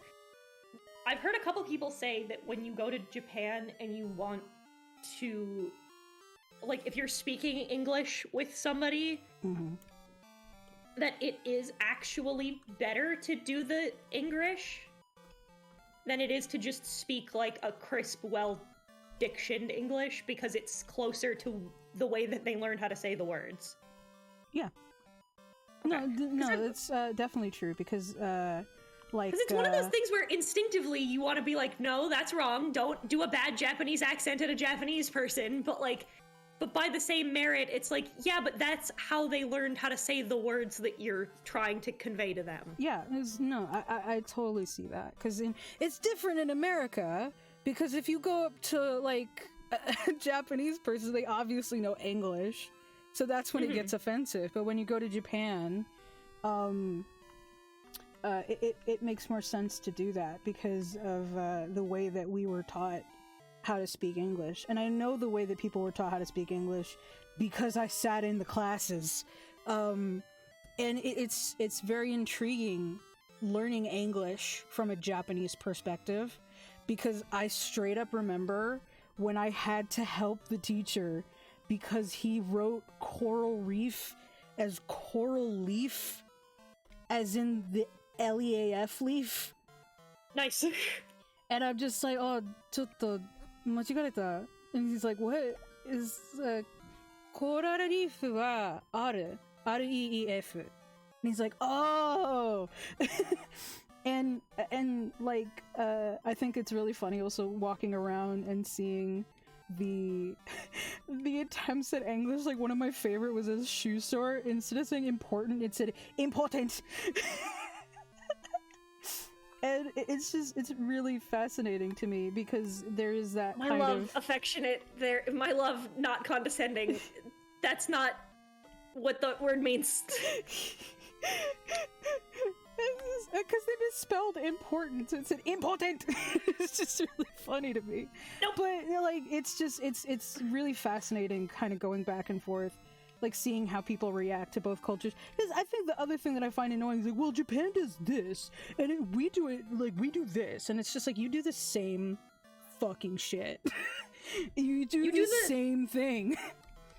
You just don't want to talk about it because it's uncomfortable. It like when it comes to the argument of animation, where oh my god, anime looks so lazy, and then they ignore all the beautiful versions of it, and then you go to like America and you see fucking problem solvers, or they talk I was about about to say. or they talk You about don't- like the oh sorry go You ahead. don't get to. I was gonna say you don't get to paint the entirety of anime with a broad brush when I can look at you and go, 12-ounce mouse was on TV, motherfucker. Oh, it's the same thing with like, not to get like uncomfortable, it's the same thing with like the lolly argument. Like you have toddlers and tiaras, and you or like any anime in general. Like, I don't like the way that they sexualize the teens. Have you fucking watched a high school American, movie? like a You teen movie. literally Yeah. had a movie dedicated to the fact that one of the characters had sex in high school and was pregnant. Yeah, it's like and that's the thing, right? Is like you can acknowledge, I think, that anime has the problem. However, you can say like, this is a problem that is predominant in anime. However, you can't say this is a problem with Japan because motherfucker, It happens everywhere. it I'm not happens saying- everywhere. And I'm not saying it's a good thing that it happens everywhere, but when No, it comes, you're right. You have to keep the same energy. yeah, it's just like I've talked about my mentality when it comes to cartoons, and that if it's a cartoon, I don't really necessarily care because they aren't real. But then saw the, I see people allowing it with like real life people, like oh they get mad at anime, and then you have shit like Dance Moms. I saw somebody in regards to Dance Moms. That's no, there's no excuse. That's awful. But like, I saw somebody say in regards to something like, for example, like teen movies and like Riverdale, for example. Somebody said something that I didn't think about, which is why there is why it registers less. And it's because you can visually tell, looking at those actors, that the actor is overage. So it doesn't register the same way as like, because like, for example, like we'll use like Kana as an example, like just as an extreme one that we can all look at each other and be like, we can agree this is a child, right? We can Yes, agree that okay, this good. is weird. We can agree that this is a child. Yeah. So like, when there's lolly content of Kana, it registers as it registers immediately because you look at that and you go, that is a child. That is a child. But when I look at the actress who plays who plays Betty doing a striptease on Riverdale, for most people, there is that moment where it doesn't really register that this Wasn't it character is Betty? supposed. It was Betty. That's why I changed. That's why I corrected myself. It was Betty. Okay. Doing this striptease on Riverdale, it doesn't register to the person watching it first that this character is supposed to be 15, for like the same reason it doesn't register to people that Jotaro is 16. That looks like an adult. I Yeah. know that's an adult. I've looked. I can look her up on Google, and she's 20, so that doesn't register right away. But when you think about it within the context of what's happening, like when you divorce yourself from where you are, like when you divorce yourself from like that perspective of that actress is an adult, therefore there's nothing wrong with this, is no, this person is depicting a teenager doing a striptease for a bar full of old men. That's gross and weird and uncomfortable, and you should not be okay with that. But like, that's why it's the same. It's the best way in anime terms is like the argument, like it doesn't feel as weird to sexualize Jotaro for most people in part 3, because you look at that design and you're like, that man is 40. Yeah, it's just I totally understand that, but then there's the genuine question of, are these people seeing the same thing that we are? Or are they seeing a cartoon? Exactly. Like, I'm not that's gonna what I deny mean, it's fucking weird. I'm not gonna like, if you sexualize Kana, get the fuck away from me. Like, I'm not gonna deny that it's fucking weird, but I'm not gonna make an accusation because of it, because I think that's just really unsafe. I think there's a threshold for it, personally. You and I have disagreed on this, is that I think there's a threshold for it. Like I said, am I gonna make an accusation of pedophilia if I find out that you've been liking Momo Yaoyorozu porn? No, I'm gonna think that's weird, and that you're weird, and that it's kind of gross and weird, but I'm not gonna call you a pedophile. If I find out that you have porn of Kana, I feel pretty safe in saying that I think that you fondle kids. But like, but I understand your perspective, though. I don't like the fact that word is thrown around a lot, and I think. And you're absolutely correct. I think that's totally a valid. That's the thing about this particular disagreement that I want to stress, especially especially with others observing it, is that way of feeling is totally valid, and I understand that part of this conversation. I just disagree. Yeah. No, it's one of those things where you can agree to disagree, because it is, like, I won't deny that it's a fictional character. I also won't deny it makes me really fucking uncomfortable. Exactly. The one thing that I want to stress to the audience listening to this conversation is that the one thing we are not agreeing to disagree on is that it's fucking creepy and weird. I think the other thing, though... It's creepy, but the thing we had to agree to disagree on is, does it make you a bad person? Yeah. That's where we're agreeing to disagree. I think that there's a barometer where it does, and I think there's a barometer where it doesn't, and that's the part I think you can agree to disagree on. I would very heavily fight, like, no, we do need to admit that it's weird. Yeah, no, I'll always say it's fucking weird. It's gross and weird, and I reserve the right to judge you and not want to be around you for that particular behavior. It's just whether or not I feel like you can be condemned publicly for it. It depends on the person, and therefore I would say that in the broad sense you probably can't. I'm perfectly comfortable making my sentiments, of course, but... It's just the public accusation that I have a problem with. Like, unless... That's my mentality about it, in that as long as a person isn't being... Like, a real person isn't getting hurt, I don't care. And it's not to say that I don't understand. I just don't want to be a part of the conversation. I don't want to see it. I don't want to be near it. I don't care. And you just don't want to participate in it. You don't have to. It's totally within your right to not participate in it.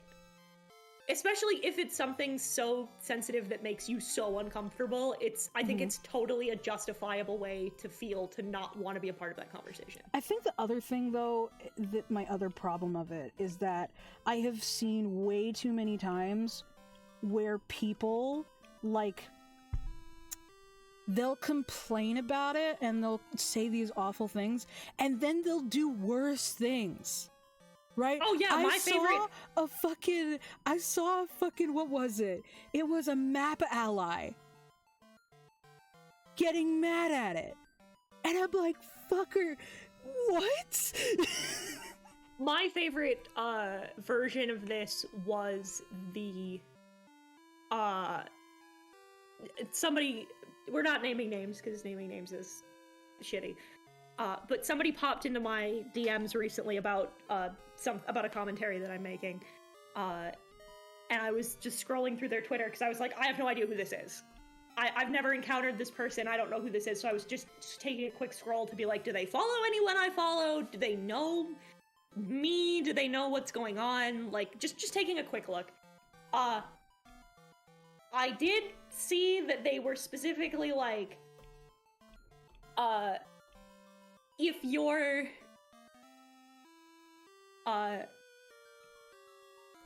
what was it? It was like, if you're, basically, it was them saying that they're, a pro shipper.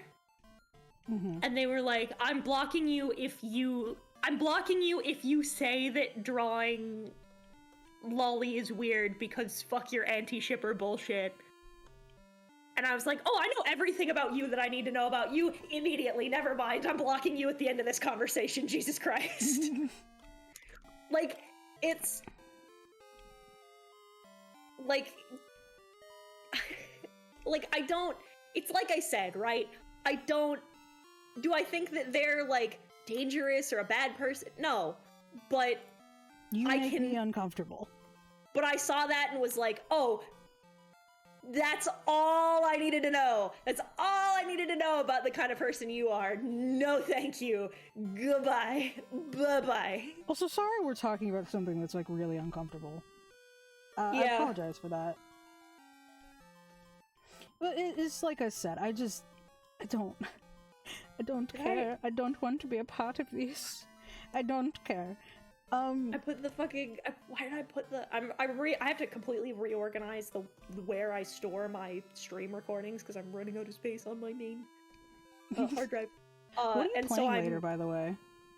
I'm torn. I might play... Because I'm playing Visage tomorrow. Aww. I thought you were playing it today. No, I'm playing Visage tomorrow, so I'm torn on... Also, I have no doubt that there's gonna be people that get mad at me for saying this, like, no, you should actively be against this. It's like, no, I'm actively against the people that are spreading CP in retaliation to it, which is a real thing. And which is a fucked up, which is a fucked thing. It's so, like, I'm between playing, it makes me so mad. So I'm playing Visage tomorrow. I'm torn between... But I want to see you get beat the shit out of with crutches. Oh, I'm way past that. Aww. Also, how the fuck does that even work? You need crutches to stand, and he's standing perfectly fine when he's beating the shit out of you. Don't fucking worry about it. Don't fucking... Gravity. I'm a ghost. It's Gravity means nothing. I was about to say, he's a ghost! Shut up. I'm a ghosty goo. I'm torn between... playing, I'm torn between playing a game and drawing, to be honest. Well, maybe you can just draw with me. Because part of me wants to draw, and part of me wants to play Martha is Dead. Ooh, I've heard a lot of that one. A lot about that one? I've heard that it's not good. Oh. By the way, I've heard that it's a good game to play, but it not takes because place. It's good. But it's a fun game to play. But it takes place in the 1940s in Italy. Oh dear. Yeah. By the way, so... Heaton, what is your opinion on puzzle games? I like them. I'm not good at them. Because I found a puzzle game where you have to play with two different people. I think it's called Tale for Two, where you both... Yes! Yeah. I've heard of Tale for Two. I want to find someone to play that with. I want to play with Susie, but I'm also saving It Takes Two for Susie. Susie's good at puzzle games. Susie's smart. Susie's smart. I am not smart. You have better spatial awareness. I did help her with one of the things from... Was it what was that one about perspective? Oh, Superliminal. Oh, Superliminal. Yeah, I helped her with that. I was like, hey, that sign looks conspicuous, and she picked it up. I am also, I'm ordering a new controller so that I can finish fucking Revengeance. Look at Glam Twink Fredbear. Glam Twink there. Glam Twink Fredbear. But I don't know, I kind of want to try,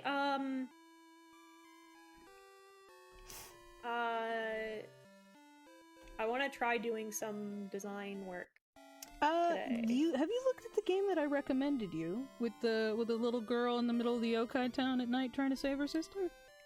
Oh no, but I Oh, let me put the fucking. By the way, just so I do it now, so you can stop. I'll put the fucking Payne's Creek killings in my wish list. I want to be there when you play it. I want to be there when you play it because I think it's great. It was just really funny that, like, one Visage stream, Nezzy. Have you ever, one fucking Visage stream, Susie. Have you ever heard of the Payne's Creek killings? No, I haven't. Oh, it seems like something you'd really enjoy. Alright, I'll take a look at it. Another Visage stream the next week later, Nezzy. Have you ever heard of a game called the Payne's Creek Killing? Look, I have the memory of a fucking styrofoam cup. No. You weren't there for it. It was just funny. I was about to say, it gets even better because, like, what was it, a few streams later, I come in and go, hey, have I mentioned the Payne's Creek killings to you? Yes, Susie. Yes, you have. I want the fucking clip from TikTok of your stream of me telling you the fun severed head fact, and then you're just exhausted sigh of no, Heaton. No, I did not know that. I need to make that TikTok. I don't know wanted if to anyone. use... Sorry, go I ahead. don't know if anyone clipped that, and if anyone did, they haven't put it in the chat. So. I It need was so to... fucking funny. The most relating to Nezzy is the most disappointed parent sigh. No, I could see the, like, Susie as my mom sitting in the driver's seat of the car while I sit in the car seat in the back. Did you know that you have to hold a severed head with two hands, otherwise you'll drop it because of the weird weight distribution? No, Heaton. No, I did not know that. I need to fucking make that TikTok that I wanted to make with the audio. The audio that says, you're talking a lot of shit for someone with two perfectly good eyeballs, priced at $2,000 on the black market. Oh, if I find that audio again, I'm doing it with my VTuber. I can send it to you. I can send you the audio. Please do. No, I just think it's really funny that on this stream alone, both Heaton and Nezzy have called me like the disappointed mother. Yeah, I was talking about that earlier because of the fact that there is this really funny inside joke between me and Susie, and it will die between us. Where we were working on a collab because she wanted my opinion, because there was a thing in one of the videos that was like complaining about all the Japanese culture in Pokemon games. What a weird complaint. I know, it's like, oh my god, why is there so much Japanese shit in these Japanese RPGs? It was just like, why is there so much like Japanese shit? And she asked me to like come in and explain some things about like the yokai and the fact that it's based on bug catching, which is a very common hobby for children. I've seen that in anime. I want to catch a Hercules beetle. Well, when you come to Japan, especially in the summer, because that's when all the cicadas are out, and it's usually cicadas that kids catch. When you come to Japan, I will find you a bug catching kit. They have those at like the pet store, so that you can keep them, because a lot of kids keep them. But there is a running joke between me and Susie, because in that video we were like, okay, how should we introduce you? Because this is the first time you've appeared in a video, and also we want it to be funny and bring up the fact that you're Asian.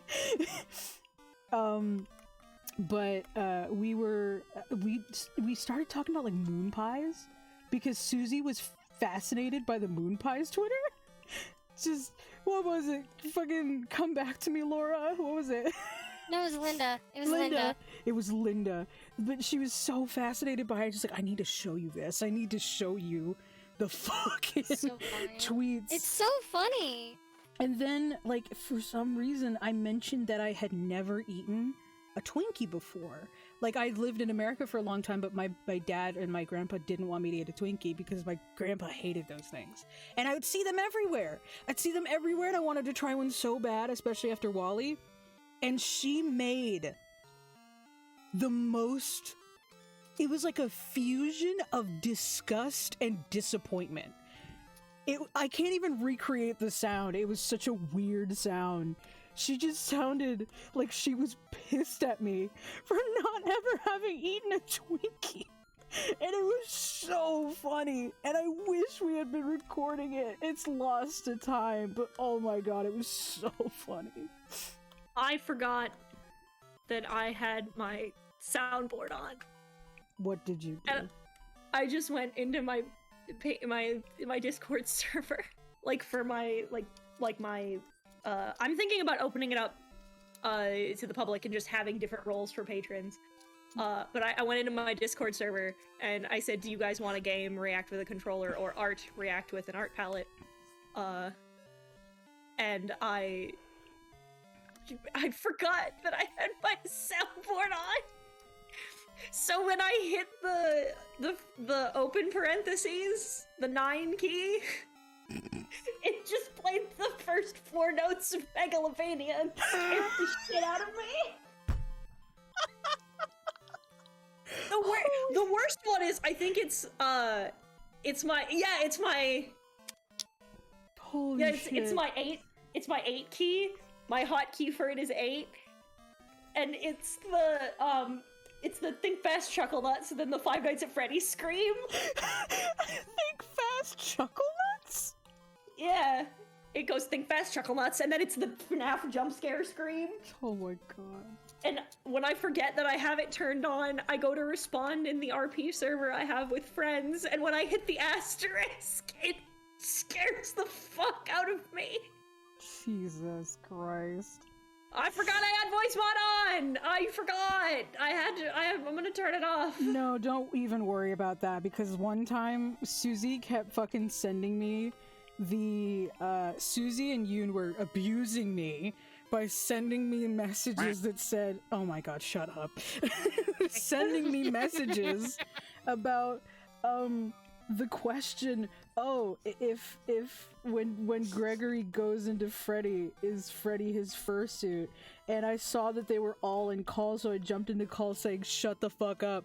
And 10 minutes into my rant, it's either Susie or Zenny are like, by the way, did you know your voice change was on? And it was on Robot. It was on Doctor, actually. So I'd been yelling at everybody with a Doctor Who voice. And it happened again. Fucking immaculate. It kept fucking happening. I'm just like, fuck this. It just kept. I'd come into calls and Susie's like, you know it's on? And I'm just like, fuck. These 2 characters have taken over my life. We know. I hate having hyperfixations. I hate it so much. Actually, Freddy isn't Gregory's fursuit. Freddy is Gregory's EVA unit. Yeah. Well, no. Freddy isn't Gregory's AV unit because he's not possessed by the soul of his mom. We technically don't even know that. I mean, well, if he's possessed by Gregory's mom, then he's an AV unit. Actually, technically speaking, Gregory could be the reanimated robot version of the crying child, and then Freddy could have Michael Afton, which is his older brother, in him. So, your silence is everything. Yeah, as well it should be. I love you. I hope you know that. I just want you to know that I love you. I love you too, Nezzy. With all of my heart. It's not my fault. Oh, it's defo your fault, but like... like, for sure, but... Holy shit.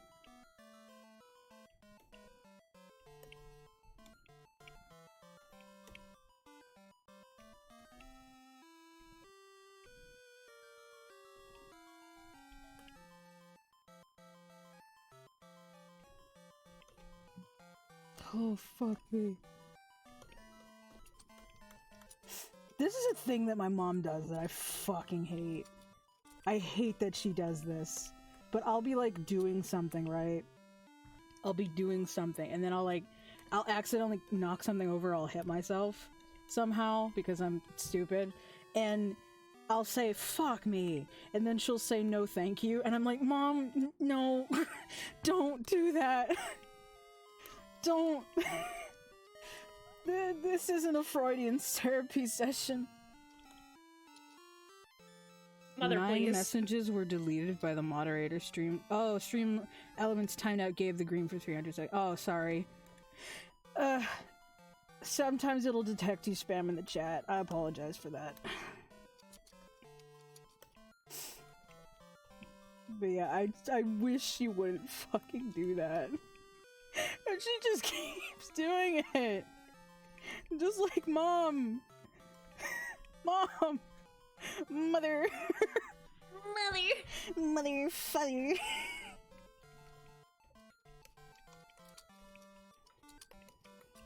I'm not looking at a reference for Roxanne, so I don't remember quite what she looks like. All I know is that she has a lot of 3-tier subs. Scarlet's doing it too.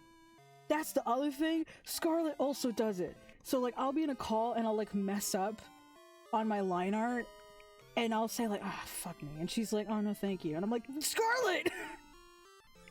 Scarlet! Not on stream.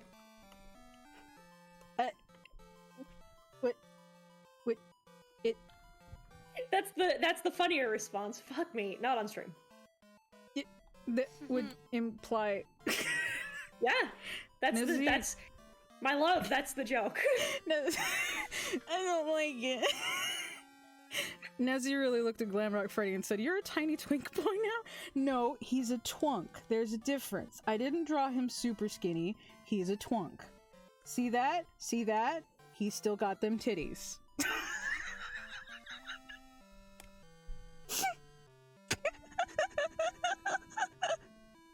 Actually, his big fat titties. I love this one thing that's I think it was Zeddy sent me, where it's Gregory talking to Freddy. It's like, hey Freddy, how's it like to have boobs? And it's like, they're not boobs. Do you have to wear a bra? Do you have to wear a bra? I think So the other one fucking was when funny. they took that fucking scene from Paranorman. Shows like Monty fucking around with Gregory, like holding him upside down. And it's just like Monty, let go of Gregory. It's like, shut your face, fat bears. Don't get your bra in a twist. Don't get your titties in a twist. It's like, they're not boobs, they're pectorals. Fucking punches him. Ow, my boobs. God. Oh man. I always love that one person gets pissed off. It's like, they're animatronics, they can't be gay. Fucking the animatronics also don't like Gregory, but you don't say shit when it's that. What is it with you and mechanical bear baps? Excuse me, it's only Glamrock Freddy? Excuse me? Yeah, what is it a with you and whore? mechanical bear baths? I am not a whore? Well...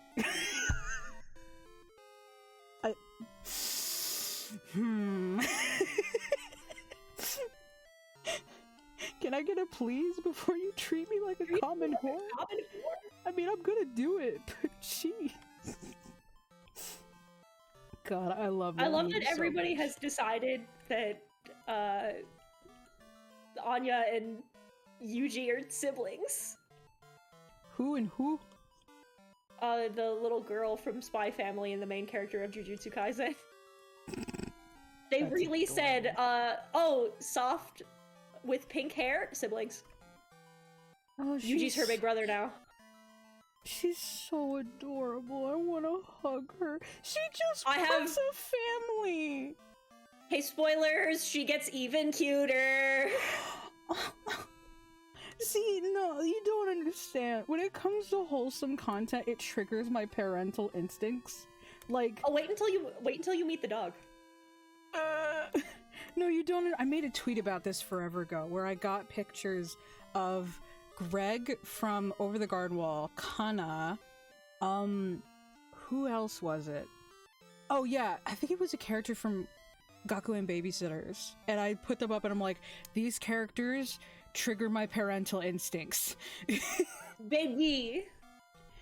I want to be a dad someday. Would be the best dad. Aw, thank you. Mommy. Mommy. Mama. Mother. Mother. Father. I have zero desire. I have panic attacks when in the presence of babies. I remember that bit that Dad was talking about where a comedian, like, he got pregnant. No, he didn't get pregnant. My computer as your stream bookmarked is ada, and I didn't see it like that. Oh my god. But, like, talk about how a comedian's wife got pregnant. And he was like, oh man, there's like 2 settings to being a parent, and it's like, oh man, I brought life into this world, and it's my own little baby that it's mine, and he's adorable, and he's healthy, and then the other mood is, it's fucking dead! Oh my god, he's dead! And I'm Today just like, is, yeah. Today is the day in which I provide you the information that I don't know if you knew.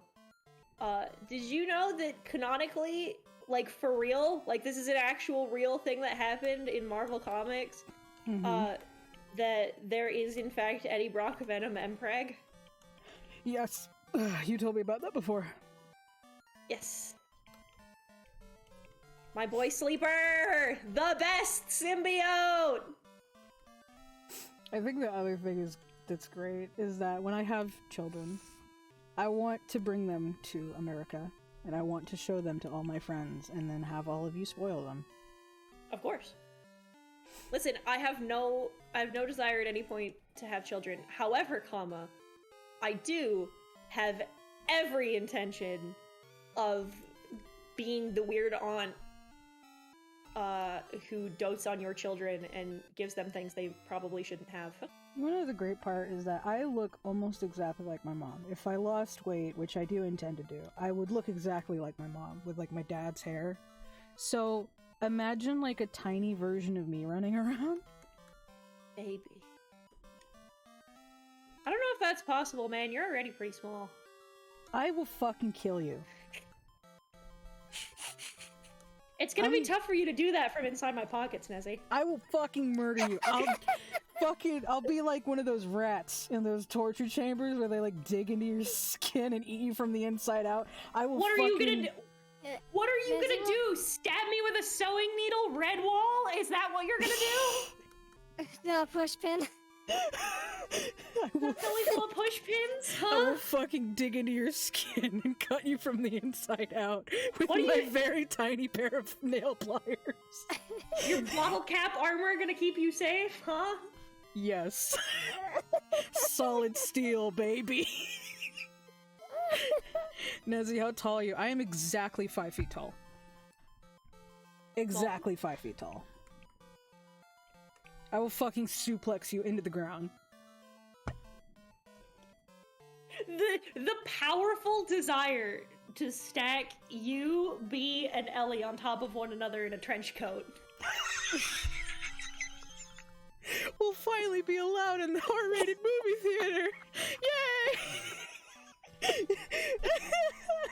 You don't truly. The 2 things that took me wildly off guard at MomoCon 2019 were how large TP is and how small B is.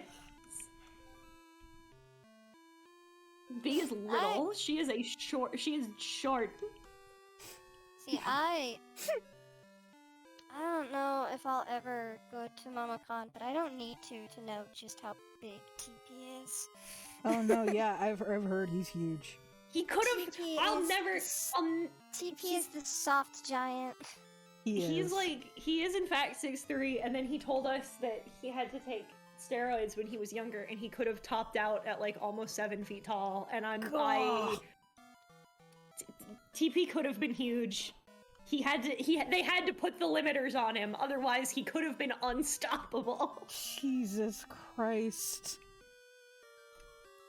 Would have been fucking massive. Oh, we have Star Wars game. Or maybe Yeah, we it's don't like that. actually. I don't know if we do, because Silver is moving. So maybe we don't. Yeah. So I don't know if I'll ever want to go into MomoCon, but I don't need to know how big TP is. I was unprepared, because nobody told me. I had no idea. I genuinely thought he was like 5'8", 5'9", and then I met him and was like, oh, you're just enormous.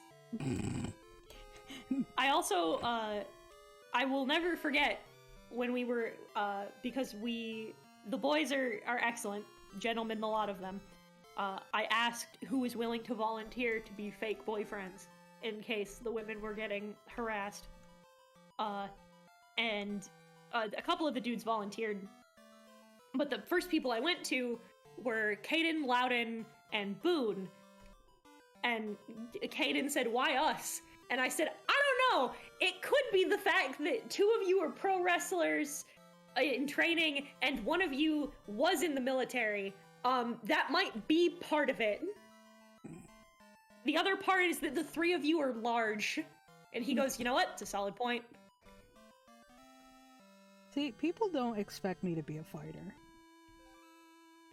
Relatable content. Because one of the requirements in PE is learning basic judo. That's pretty cool, actually. What is it with, like... God, this sucks. First Nezi's school requires you to learn judo, and then there's the Avi's, friggin' Jewish school teaching him fucking Krav Maga or whatever. This is bullshit. Where was my juvenile ninja training? This sucks. I was about to say, we're white. We don't get that privilege. You get guns. You know what? I was going to make a comment. I was gonna get pissed, and then I remembered that I learned that I started my rifle training when I was like 12. I was about to say, I was like, oh my god, That's you guys it? get to learn cool shit like hand-to-hand combat. You get guns. True. I actually didn't really learn proper gun training. I mean, I've was shot gonna- one a couple of... I've shot one before, but... I was gonna say, it genuinely baffled me a little bit. Because my mom asked, so I was like, alright. So I tagged everyone in the call in the chat, like this was a while ago. And I was like, how many of you have like fired an actual for real gun? And the fact that most of the chat said no was very interesting to me. It's moments like this that I remember that I'm a hick. The most I learned, well, other than judo, was I did fencing for 3 years, thanks to my grandpa. Yeah, you told me about that, which is cool. I actually have my swords. He bought me more swords. I wanted fucking... I haven't shot a gun in a spicy minute. But yeah, getting a gun in Japan is so hard. Oh yeah, for sure. I think you- Yeah, I would imagine why you would never. It's almost as if, but like... Well, no, the other reason is just because my ears are sensitive. Right, and then like, for example, Musha's the same way. If Musha's like, no, I've never fired a gun. Like, oh, you don't say, Englishman. The Limeys never shot a gun, you don't fucking say. But like... Yeah, I used to target shoot a lot when I was younger. It used to be something my dad and I used to do a lot. Man, you never want to see me play a first-person shooter. I may play Destiny on stream someday, but you saw the fucking Left 4 Dead shit. I panic so hard. I talked off and on about, because I was watching Russian Badger play Halo Infinite, and I'm like, homie, and I looked at Justin and I'm like, homie, I'm not gonna lie. Do you play this game? Because I might want to try this with you at some point, because it looks kind of fun. I feel like you would like Destiny. It's got a lot of lore. I don't hate it. It's just not Your the thing? game. I played it a little bit, because a friend of mine is really into it. But I just didn't. Something about it didn't. It doesn't have the punch I wanted it to. It's a little floaty. Someone said, can we have Susie fire a 44 Magnum and watch her fly backwards? Just watch. No, I'd be the one that flies backwards. You have to shoot them with two hands. I, like, right, My dad's like 6 feet tall and like a couple 100 pounds, and he has to shoot them with two hands. And he's like, if I didn't use all my grip strength, they'd fuck my shoulders up. Actually, you want to They'd know kick like a something fucking funny mule. about the first time that me and Avi talked to one another? He found out how tall I was, and I'm sitting there, I'm like, yo, what if we do a Demon Slayer cosplay? where I'm Nezuko and you keep me in your backpack the whole time. Get in the box. I'm gonna go in the box. Friggin', nothing on this earth. I have such a, like, it is a very particular thing that drives me fucking bonkers. And listen, I understand that most artists who do this have never held a gun in their lives. And you know what? Fair enough. But it drives me bananas when I see somebody drawing, like, a character, like, it's a really, I've seen them a couple of times, like, these really well-rendered, well-drawn images of a character in, like, tack gear, holding, like, an assault rifle, and they have the stock on top of their shoulder instead of braced into it, and I'm like, I have some bad news for what's about to happen when you pull that fucking trigger. You are that going scope to is lose. going that scope is going to slam into your eye socket. That bitch goes against, you rest the stock against your shoulder to help mitigate the fucking recoil, you nutcase. That's, if you do it like that and you pull the trigger, that gun is going whoosh back over your shoulder. Absolutely. And if it has a scope, it's going into your eye. It's also Absolute why, bad like, blood. you see the white girls who hold the, like, a handgun, like, really close to their face, and then the kick flips their wrist back and they smack themselves in the face. It's like, no, you gotta whole arm, baby. You gotta hold your shoulder. You gotta lock your shoulders when you do it, because the kick's gonna fuck up your wrist.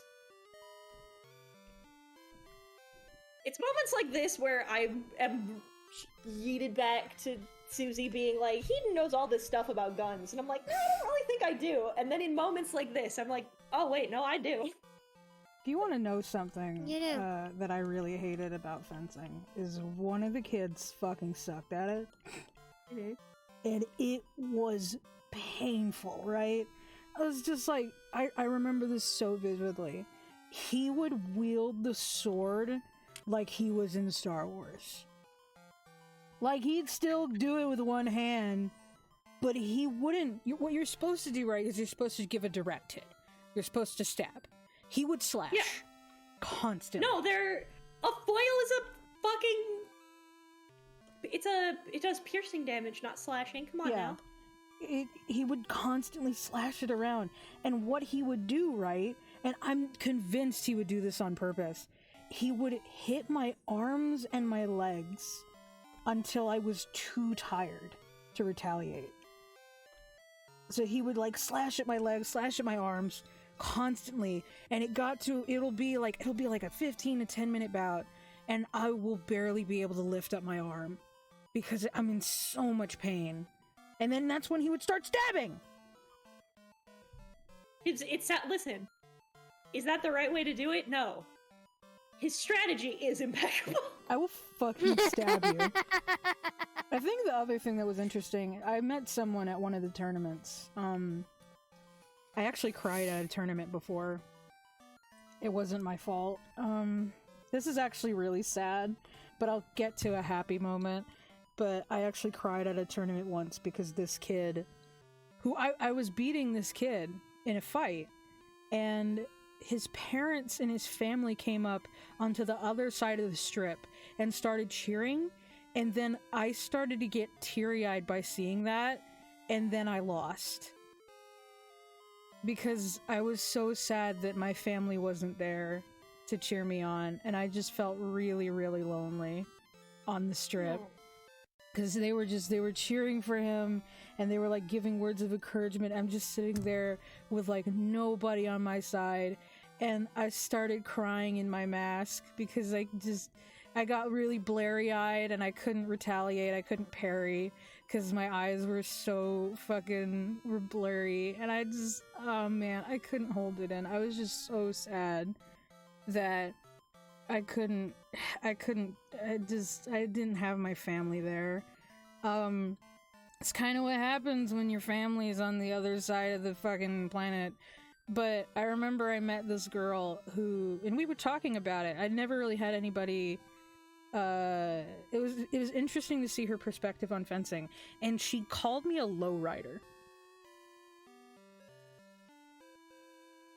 because when you're in the fencing position, I would get really low to the ground. Because the thing is, I'm really small. And that was an advantage that I had. I fought someone, right, when I think I was like maybe 12. I fought someone who was huge. He was like an adult, and I think I beat him because I've got a smaller target. And I would get really close to the ground and like in a squat-like position and walk around like a crab.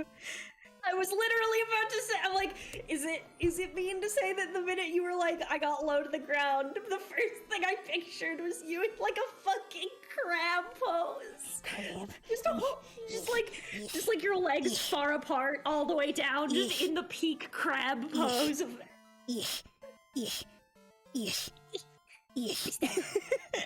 Stab. Fuck your father. Fuck your father. Fuck your father. Fuck your father. No, she called me a lowrider. I would get really close to the ground, and it was really interesting to watch people that were like 5'7" try to hit me because they'd have to lower their sword and get like this really small target because I was already really tiny. And it was just interesting watching them try to do that. You ever just hurricane spin someone? What the fuck does that mean? oh, you, if I'm remembering correctly, I think it's pretty literal. I remember getting so happy seeing a desktop tornado on like the blacktop. Does no one know what that is? You just like, it's you do the, yeah, it's the fucking, from Wind Waker, it's the charge move with the sword where you hold it all the way back and then you just spin really fast.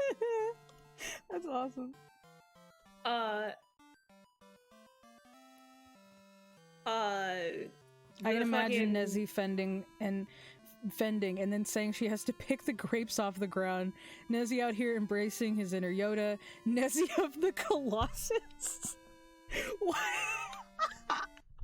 I mean, I did take down people that were much taller than me. I think the highest I ever ranked in a fencing tournament was... Shut the hell up. I think the highest I ever ranked in a fencing tournament was a 5th place out of, like, 30? I need you to check Silent but Present real fast. I swear to God, Heaton. Heaton. You too. It's not me this time. Oh, okay. What is this? How they can't reach that high? I found it's a fucking I hate screenshot both of you. Taliesin can't take it anymore. Critical Role clips. Nezzy when I call them short, and then Avi responds with how they can't reach that high. This is bullying. Nezzy would be slaying titans all day. This is bullying. Yeah, I was about to say Nezzy is the world's strongest. They're Levi Ackerman. I'm being bullied. Because they're handsome, charismatic, and short. Short king. Like fucking Short Peter king. Dinklage. There's nothing wrong with being a short king. You're just very short. No, you want to know the funniest thing that ever happened? Right? So, when The Hobbit came out, I got this massive crush on Thorin Oakenshield. Right? Richard Armitage? I got a massive crush on him. And I was like, gee, I wonder how tall Thorin Oakenshield is. Because they keep saying in the movie, like, oh, this was way back when, so the humans were like 7 feet tall and elves were like 8 feet tall and stuff like that. But hobbits are specifically 3 feet tall. And they kept saying, oh, the Durins were the tallest of all of the dwarves. I'm like, oh, how tall is he? He's 5'2". He's taller than me. You fucking elves. He's taller than me. Get fucking got. I hate you. This is bullying. I'm being bullied. I love that, like, the contrast of when I was a child to when I was an adult. Because when I was a kid, when I watched, Lord of the Rings, we were all like, oh, Legolas is so pretty, he's so Beautiful, yeah, you know, right? And then I, as an adult, am sitting like 2 feet away from Ben, and Ben and I, every time Aragorn breathes, God, Viggo Mortensen's so hot. Viggo Mortensen exists, Ben and I, fuck. Also, shut up. Yeah, I main Luigi, and that's because Luigi's awesome. Shut up. I don't main him because he's tall. I made him because he's awesome and he deserves more love, and I love him, and I ship him with Bowser unironically because I have nothing better to do with my time. Yeah, shut up, man. Come, listen! Luigi would be an excellent second dad to Bowser's children in this essay. In this essay, I will fuck up everything because I hate all of you. In this essay, I won't. Did you see the tweet, like the 2 tweets that I drove everyone insane with? No. Okay, the first one was, I want to cause chaos. Glamrock Freddy is a bottom. No, I will not elaborate. Fuck you. Why would it cause chaos to tell people the truth? Also, Nezzy fights Ganondorf, but he just pushes on her forehead forever, and this fight never ends. You know what? When I play Legend of Zelda game, I'll make that the thumbnail. I'll do that for the thumbnail. Nezzy versus Ganondorf is the same as a canonical, like, Twilight Princess Ganondorf fighting Toon Link. I hate all of you. You're not. I'm gonna ban you from my chat. This isn't your chat! Yes, this is. What are you talking about? It's my stream. You can ban me from your chat. You can't ban me from my Discord server. No, I was talking about people in the chat. I wasn't talking about you. It's not all about you, Heaton.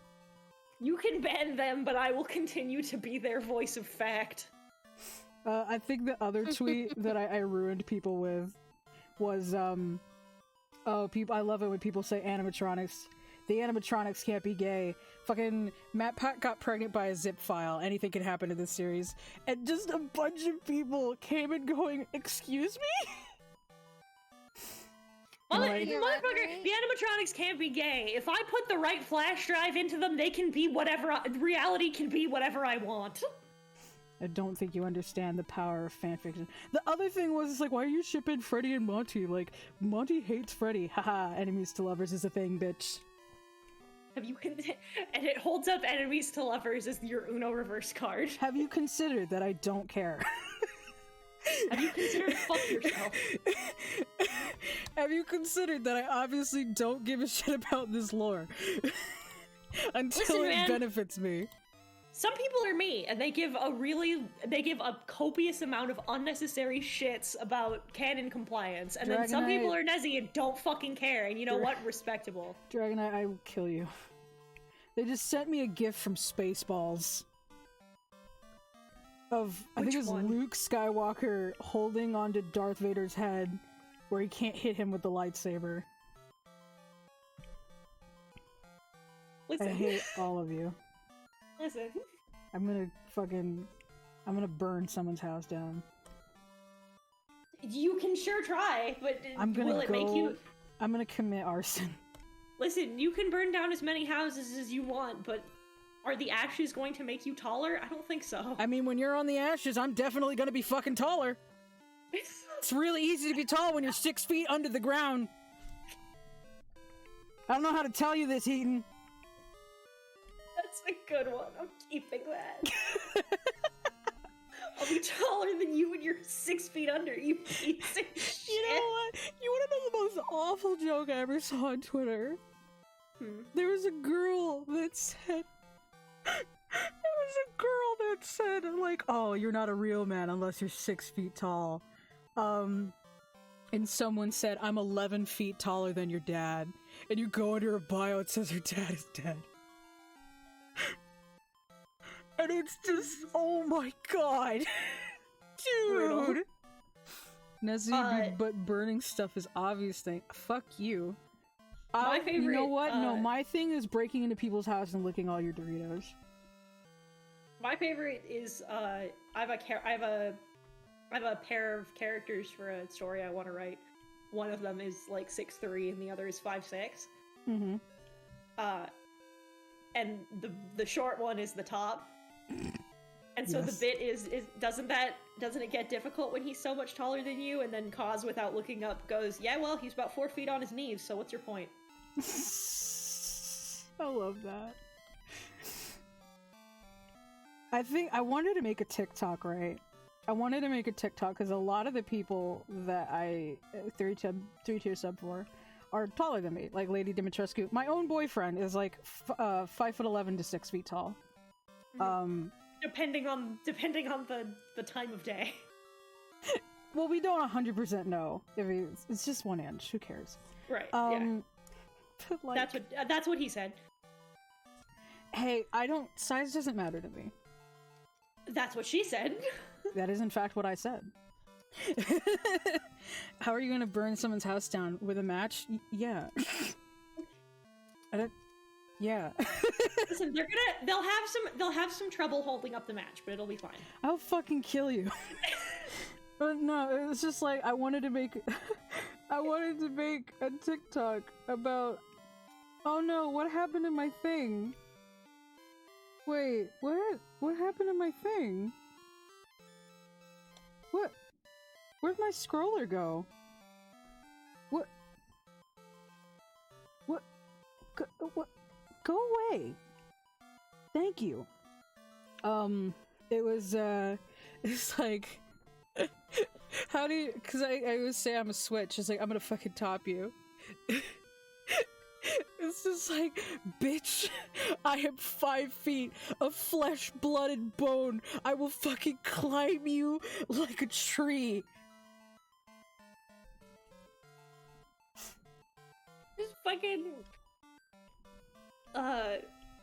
I'll never in a million years get over that fucking TikTok. I'm gonna fuck your dad and give him a child he actually loves. Oh my god, I've seen that!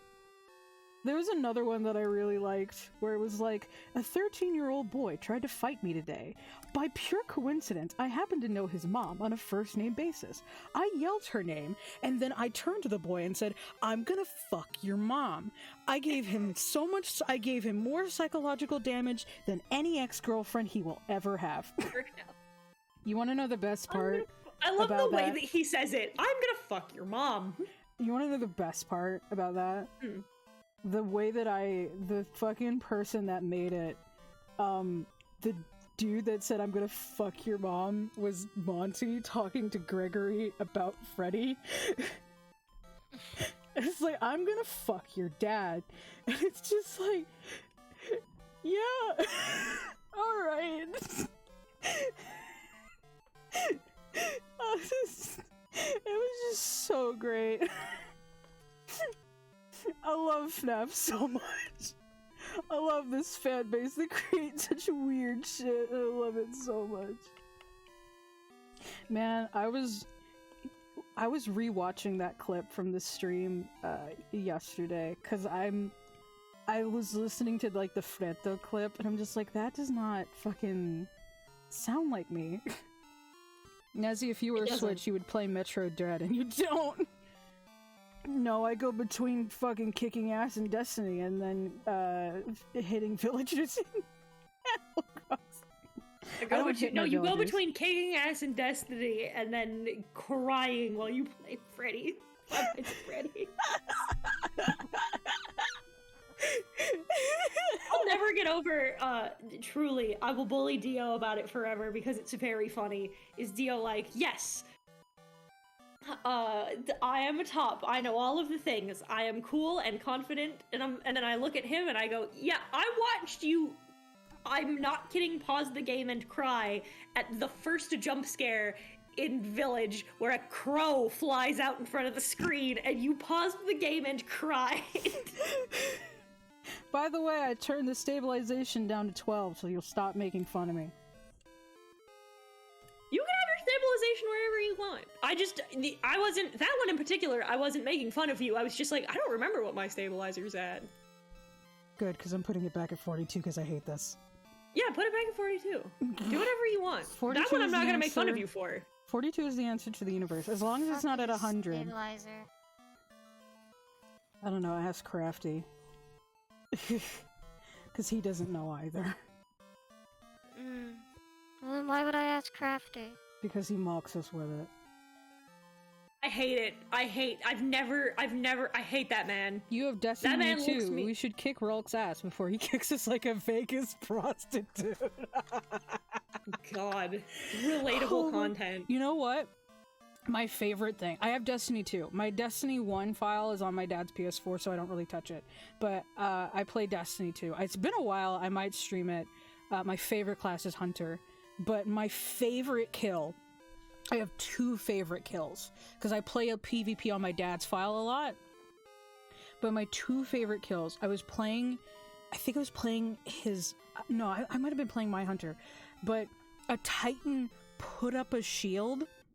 and I wasn't paying attention, so I ran into it. The whole screen goes white, and in the corner it says I got 2 kills with my knife. I ran in, blindly meleeing, and I killed 2 people. And then the other one, we got an alert. So by the way, I call the announcer Benjamin. Don't ask why, I just call him Benjamin. Benjamin said, like, oh, the heavy ammo's ready. Like, we got alerted that the heavy ammo was done. So we started running to the heavy ammo, and a dude was jumping up at me, trying to get to the heavy ammo, and we were both in the sky, and I threw my sticky grenade. It landed on his shin, and when he landed, it exploded. And he died. Have you seen...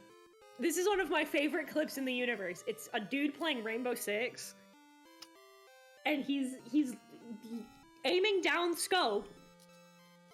He shoots the first burst, and a teammate runs in front of him, and he kills him. He shoots his second burst, a different teammate runs in front of him, and he kills the second guy, and then he gets banned for team killing! Oh my god. Oh my god. And he's like, you've gotta be fucking kidding me! Oh my god, that's the worst. Oh my That god, cracked one me of up. my I lost my- favorite clips. One of That's my my fucking favorite, shit. one of my favorite clips. I watched like who is it? Josh Dubs? I watched his stuff, and they were in an elevator. No, wait, no, this was just a random clip. They were in an elevator, and they were trying to, this poor guy was trying to throw a grenade while the elevator door was closing. And the door is closed before he can get it out. So they're just all running around waiting for the grenade to go off. Oh my god, I felt so bad. It's just there's just a moment where you have to just sit there and stare at it and be like, well, This is how I die. You may be Oh, my wondering mom, how I I love got her, I into this guess. situation. have I told you one of my favorite, like, quotes of all time? What? There was a guy who was being interviewed. He worked for the bomb squad in, I think, Chicago. And he was being interviewed, and they asked him if he found that his job was particularly stressful. And if so, how he would manage with it. And he said, no, I don't think my job is particularly stressful. And they said, well, you defuse bombs for a living. Why don't you think that your job is stressful? And his response is, the greatest thing. I aspire to be this relaxed about anything. He says, well, because I tend to think about it like this. Either I do my job right, and I get to go home and enjoy the rest of my day, or I do my job wrong, and it swiftly becomes someone else's problem.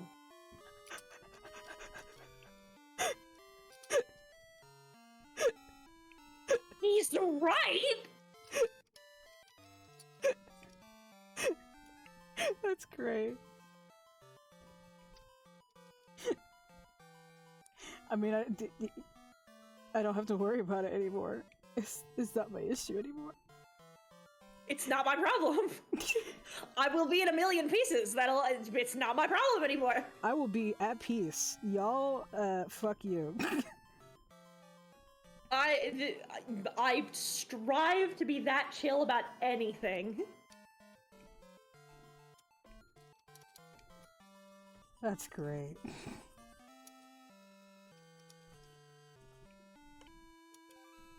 Do y'all want a different song for the background, by the way? Because I've been playing Ekritique theme all this time.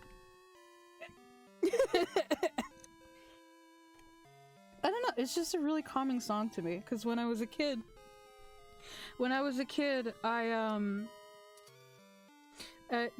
kind of missed Japan a lot, and I would play Pokemon Silver and Gold were my favorite games, because it was one of the few games that had, like, a Japanese-inspired town. So I'd just stay in Ekritique for a little while, because it reminded me of home. Aww. So now I listen to it a lot.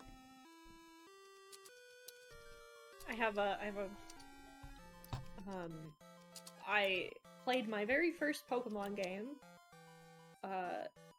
in my grandma's lake house when I was a child. And very recently my grandma sold that house. And that house was like where I'd learned how to swim. It was where where we had buried our first dog. I had spent like all my summers there, and I was not okay. I was very sad. I would imagine. And I took my Switch with me, and I sat in the same little cubby under the stairs where my cousin and I used to sit with because there was an outlet in there, and we'd sit pinched behind the Christmas decorations with the outlet plugged in. We'd close the door, we'd sit in the dark, we'd link our GBAs together with link cables, and we'd play Pokemon Silver and Gold. And I sat in there with my Switch, and I just played Pokemon Sword on the last day that I was there. Man, having emotions suck. Yeah. I know the couple that moved in is going to take good care of that house, which makes me happy, because that house means a lot to me. And I had a hard time when we sold my great-grandma's house after they died. But...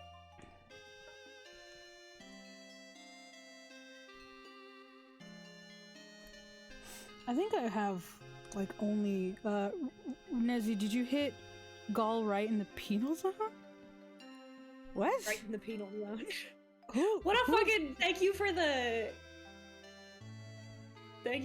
distraction, I need that. Who? Well, it's just like, living life is just hard sometimes. It's just, I remember having an existential crisis when I was 5. Because that's how I found out about death. Because just, when I was a kid, I would stare at my arms and I would be like, where are the lines? Like, where, like in a cartoon, where are the lines? And there weren't any. And what's more important when drawing a person, the line of action or the body proportions? I don't know, for me it's the lines. The line of action, because perspective can fuck with body portions. I try not to think about stuff like that too much. If it makes the shot interesting, who cares? But what was I saying? What was I talking about before I got interrupted? Shit. Sorry. Damn it, I don't remember what I was talking about. I'm sorry. Okay. I got interrupted. My brain only works so hard. You don't understand. Seems like my chat wants art. Is Susie a musical instrument? No, Patrick. Susie is not a musical instrument. Manners Keaton is not a musical instrument either. It's like... For me to call myself Doodle Tones when I'm really, like, very tone deaf is kind of the irony in of itself. Big Mac had a song request like hours ago, and he never gave me a song. It is what it is. It do be what it do. People like the drunk stream, people kept asking for songs, and I'm just like, man, I'm trying to live. Because that's the best time. This is not the time. Yeah, it is the best time, truly.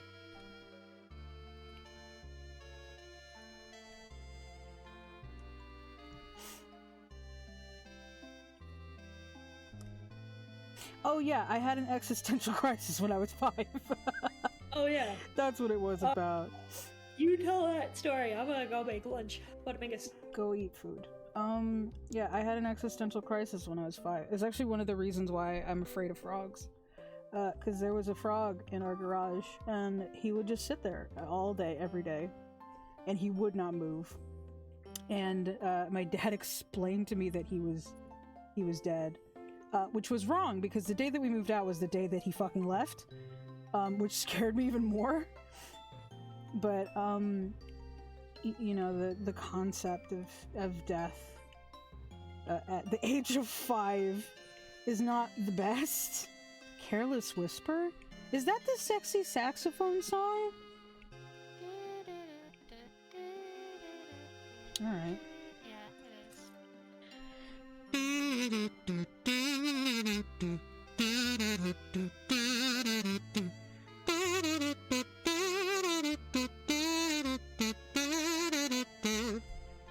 There you go.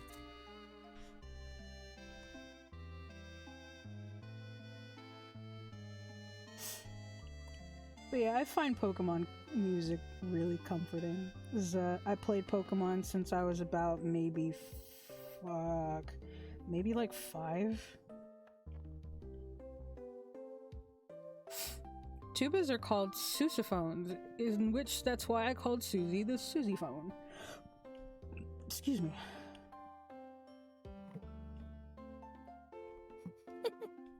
Dude, Rosie the Rascal and I were just kind of in DMs talking about Sonic, and I was just like, you'd have a hard time dragging me into that hellhole. Sonic and I never got along. Rosie's just like, gasp, but all must be converted. What? So yeah, you know who Rosie the Rascal is, right? Yeah. Okay. So Rosie was just like, once I get more into my channel again, I'll be Sonic through and through, convert the masses. And I said, you'd have a hard time dragging me down into that hellhole. Sonic and I never got along. And then Rosie goes, gasp, but all must be converted. Jesus Christ.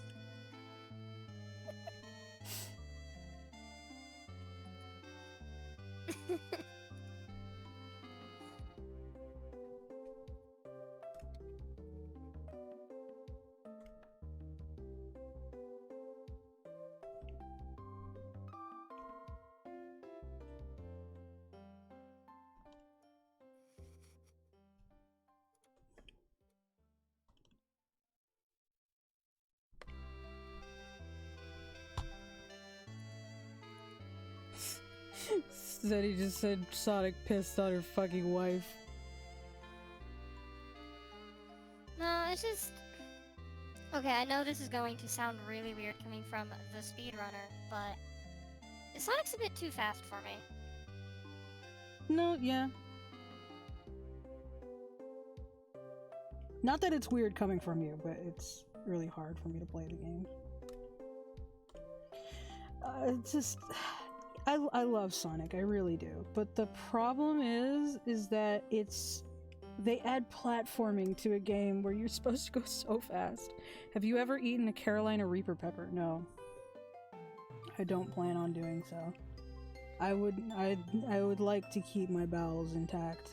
I don't want to die before the age of 30. Contradiction of popular belief. Contrary to popular belief, that's what I meant to say.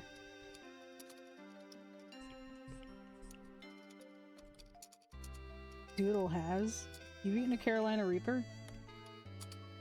Well, I ate a jelly bean that tasted like a Carolina Reaper. So you haven't eaten the Carolina Reaper. Well, the thing is that they're like the Bean Boozled ones, and they did their best to make it taste as close to the peppers as possible. Because they also had like jalapeno, which is something that I wind up having a lot, because I actually really like jalapenos. And I can confirm that those two tasted similar enough. So the Carolina Reaper one might not be exactly 1-to-1, but It's still close pretty enough, I'd imagine. Oh, it was very hot. I took that shit and immediately regretted it. Highlighting this to tell Nezu that he is one of the nicest people I've met, and I'm glad to get to be your friend. Aw, thank you. I had Carolina Reaper pepper juice in my eyes once. Jesus! I remember I had the Bean Boozled beans once. I had a couple of my Japanese friends over and we tried them. And I ate the vomit. It truly is disgusting. I think another friend of mine ate soap. I don't even like jelly beans to begin with. They're one of my least favorite candies. Other than like licorice. I do not like jelly beans. I love gummies though. I prefer chocolate. Specifically dark chocolate. I used to love white chocolate, but then it just got too sweet. And you know, darker the chocolate, richer the taste.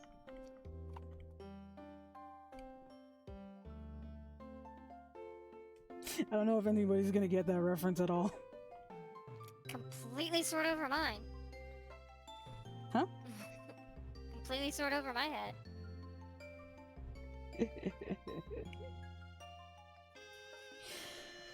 If you've seen the type of women that I'm attracted to, it would make a lot more sense. Fair enough, I guess. Black as a berry, sweeter than juice, and I'd say it ain't so, but y'all, what's the use? Darker the chocolate, richer the taste. That's where it's at. Oh, baby, run and tell that. God, I love Hairspray so much.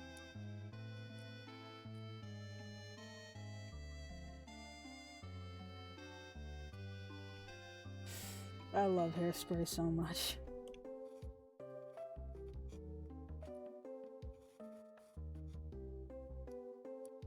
I love dark chocolate. I've had a lot of people complain that it's too bitter, but I really like dark chocolate. I don't dislike dark chocolate. But then again, I'm also not a big fan of milk chocolate either. It's just, I much prefer like fruity candies and stuff like that. Mm-hmm. Like I got really addicted to the Sour Mike and Ike's. I don't mind gummies, especially since I ate a lot of the vitamin gummies because they're strawberry flavored to the point where I could have died. Oh god.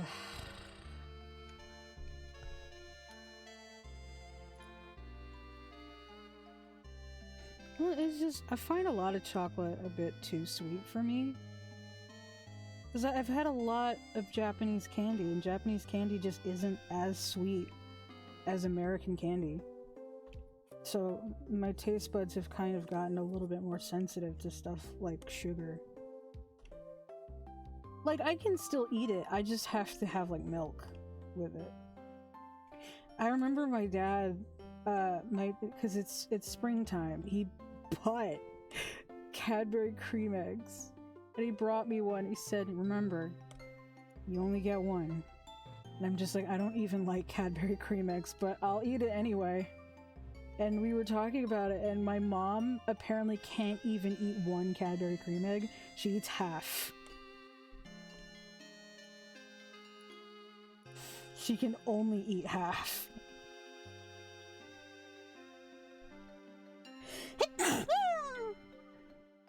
Oof.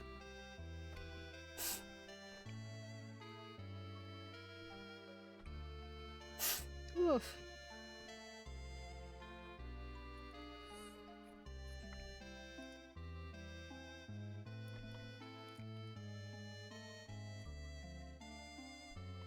Your curtains thing came in, right?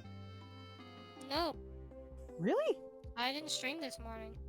Oh, is it still too hot? Well, no, because I can get some work done in the mornings before it gets hot.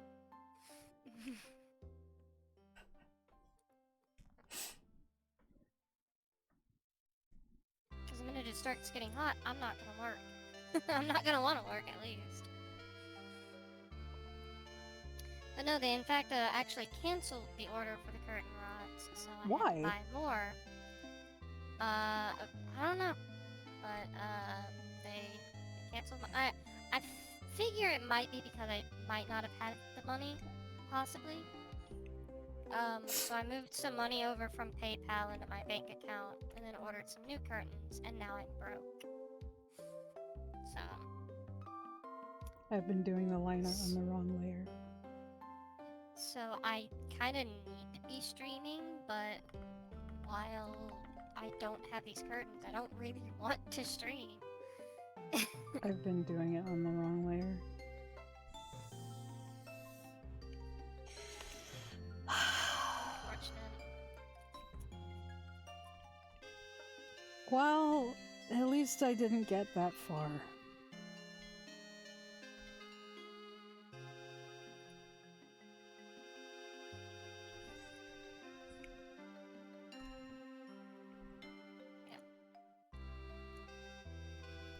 I've been trying to stream more often. I really like gummy candy. Me and Donnie joke about when we meet IRL, we're gonna raid Target of all its fruit gummies.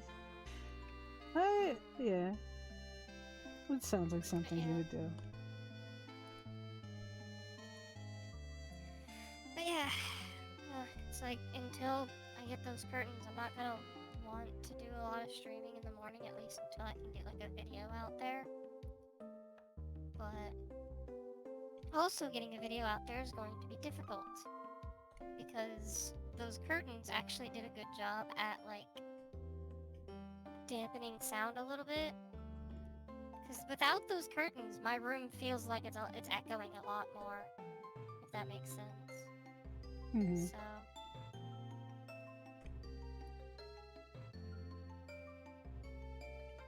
it's kind of a catch-22 right now.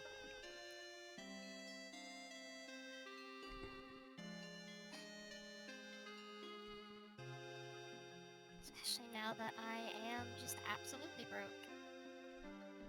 Do you need money? I mean, yes. However, I'm not going to ask for it. Well, I can lend you some money. Don't worry about it. I know what your Ko-fi is, Susie. So I'm telling you, don't worry about it.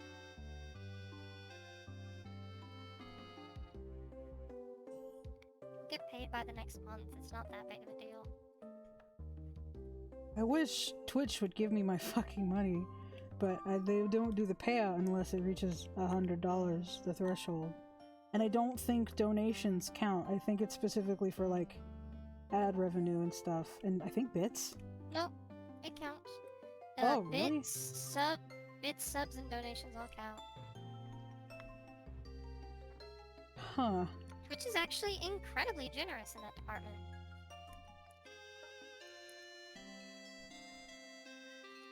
Because I could have sworn I made $50 on one of the streams, but it only went up by 20. Don't know that. I don't know. Maybe I'm just seeing things. I was drunk. Well, not completely drunk. Just a little bit tipsy. My I was tolerance. about to say, was it yesterday? Yeah. No, it was Monday. My Monday. So 2 days ago. Okay, I was about to say. I didn't think it was. I think it was yesterday. Yeah, no, it was 2 days ago. My bad. Yo, I threw up a little, I'm not gonna lie. Like, immediately after the stream, I went to bed. Because I was tired because I also hadn't slept, and I was also drinking. And when I woke up, I was so sick, and I vomited a little. It was not a funky fresh day for me.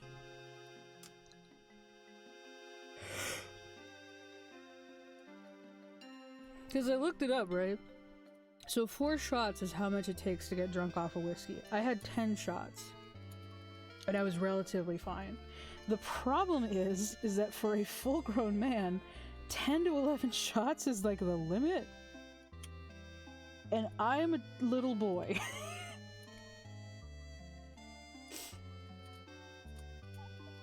So I might have fucked over my system.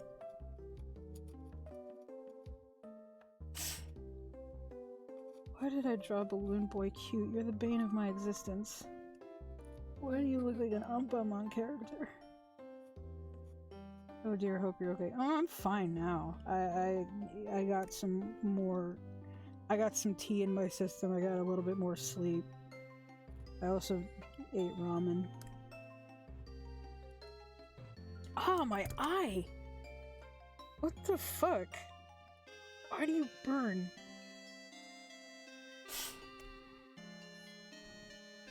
But yeah, I'm definitely not gonna be doing alcohol streams that much. One, because of the fact that I am on meds, so I have to be careful about drinking. Second, because I'm bipolar, it's a lot easier to get addicted to stuff. So I have to be careful all around for drinking.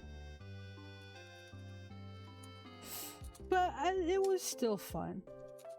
You know, it was still fun. It was the first time I did a stream with hard alcohol. All the other streams I was drinking like liqueur and I would kind of act up being a little bit drunk. But you can't get drunk on liqueur. Especially when it's loaded with milk and whipped cream. So it was kind of interesting to be able to, like, get to do that.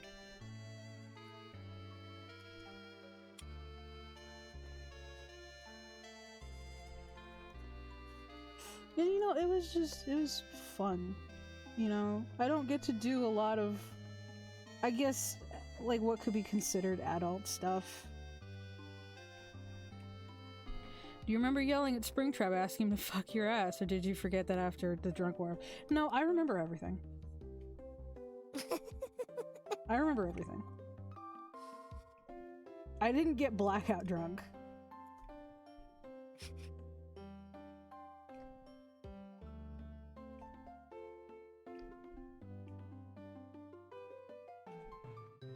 Look at little balloon boy. I want to punch you in the face.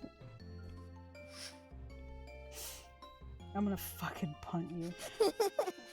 What? I was just like, look, I had to ask. You said some very suggestive things about that robot.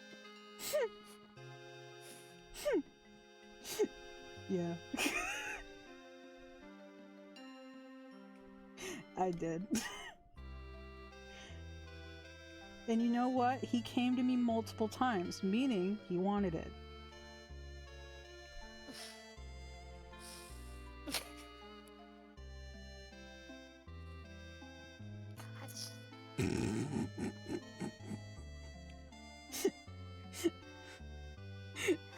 You robo-fucker.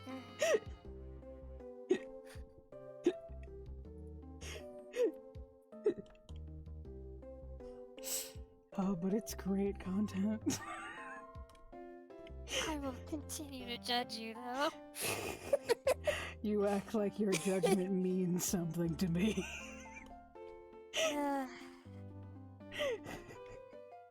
You can use your disappointed mother voice all you want.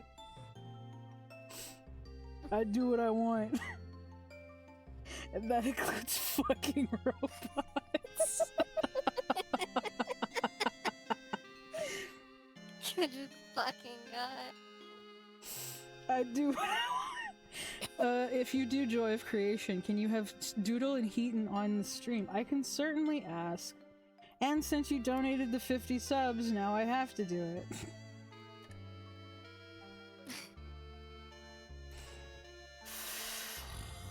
Wait, which Joy of Creation? Do I have to play all the Joy of Creation games? Nessie wanting to punch Balloon Boy after calling him cute as the same energy as Doodle gushing over a small and then immediately killing it. Like, oh, look at this Scrunkly. It's so small. It's so cute. Time to Kill die. The story mode. Oh. Gah. Fine. You did donate the 50 subs. I'm not gonna be happy about it though.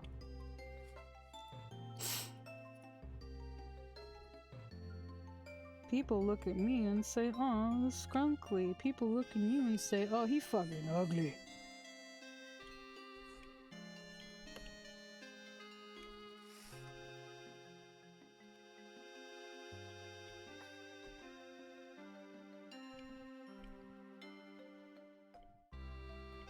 Girly Wolf Pup says, look, I ain't gonna judge my friend for being a robo fucker when I'm out here thirsting over monsters and furries all the time.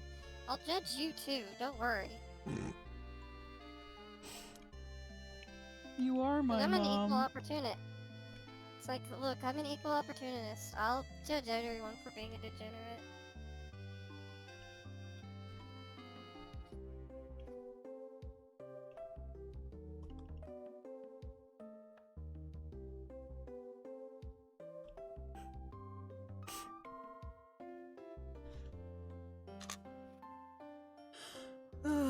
Why would you stick your dick in gears? Wouldn't it hurt like hell? Oh, you innocent, sweet summer child.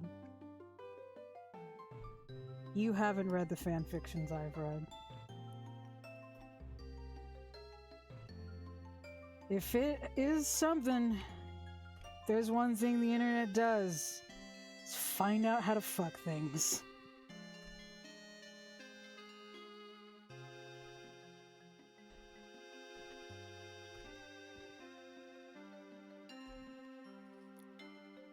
Again, Girly Wolf Pup, and I will continue to judge you for it. It's fine. You can tier 3 sub for your characters all you want. I'm just gonna judge. The character she's talking about is actually my character. Regardless, it's fine. You can tier 3 sub for whomever. I'm just gonna judge. You really are like my mom.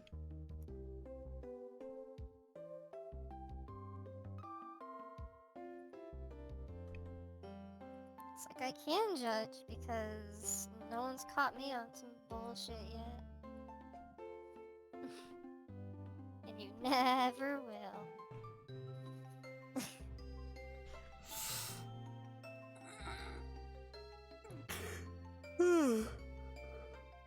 Oh.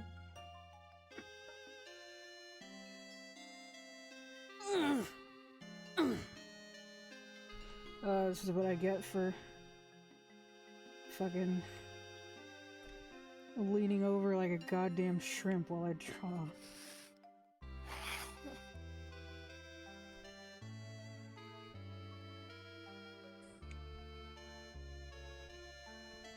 Fuck hands. You only have 4 fingers, it's not like you need them.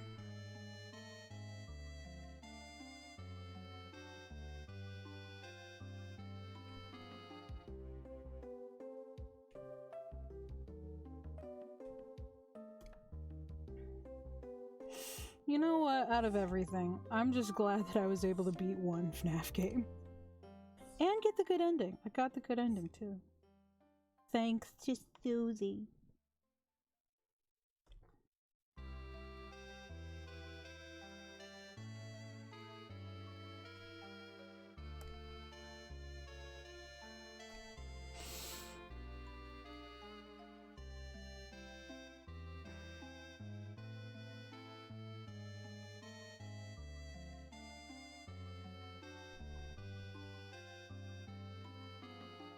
It's not a bad word either. This seems really random. Twitch Oh. takes issue with the S. Twitch Yeah. takes issue with the S word, the I word, and the V word. Yeah, that's why we have to. That's why we've been saying 3-tier sub. It's because we can't actually get in trouble for saying that word. It's dumb, Yeah. but you know, it's the rules. Oh no, I agree. Wholeheartedly. I don't think there's a single person on this platform that disagrees with the fact that it's fucking weird. But you can still But- say slurs. Yeah. So It's like official words. It's like official banned words on Twitch. The S word, the I word, and the V word. Not words that are officially banned on Twitch. The N word. yeah, and that's hilarious. Oh, hello, Akumaru. I have seen you on my Twitter. God, I think I might still be a little bit sick from the alcohol. It was 2 days ago. I know, but my stomach's not been feeling that well. Either way. Like I said, I drink a lot and I'm on meds, so who knows the effects that's gonna have.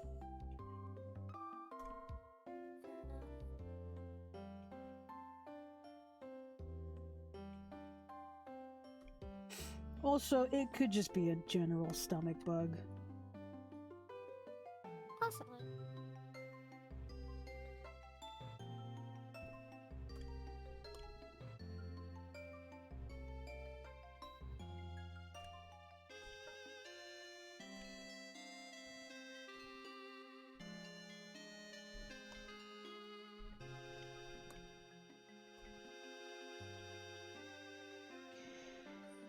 It's been a while since we've had just a nice chill stream without any screaming or threat of death. At least not that I know of. Just hear someone break down my door. I was about to say, didn't you threaten me with death earlier? And I said yes, take me off this mortal plane. That's different. Something like that. That's different.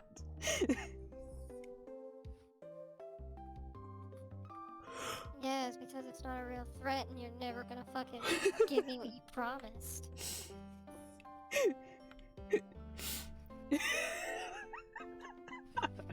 I really like the cozy I vibe wanna you give in these die, streams. Nezzy. You're a really relaxing person to be around. So I'm glad that that translates into your streams. Oh, thanks. Also, I know you want to die, but you're not allowed.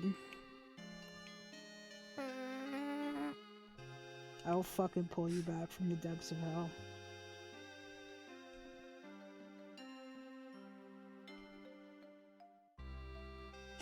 Fucking gonna see you in hell, and then you're gonna be like, oh, try to drag me outside. Watch me, bitch. Try me, bitch. And then bam, you're alive again. Because fuck you. I'm 5'11" and overweight, so I don't know how you're gonna do that. And I'm a determined little scrunkly.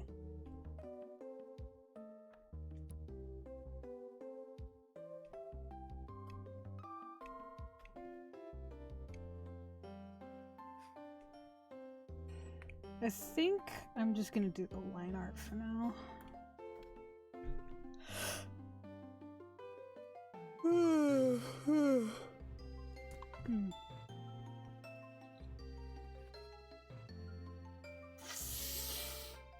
Mm.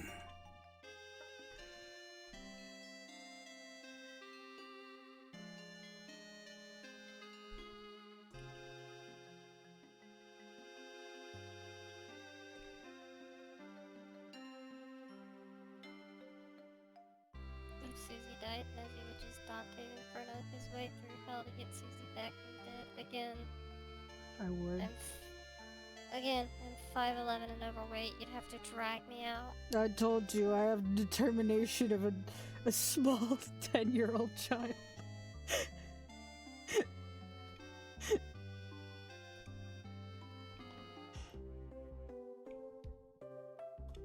A fucking rent. I don't know. Afford? You're gonna drive a Ford through hell? Yeah. Okay. Just go up to the devil. I'm here to pick up Susie Doodletones. It's like, what the fuck are you doing here in 4? It's like, just answer the damn question. I'm her Uber.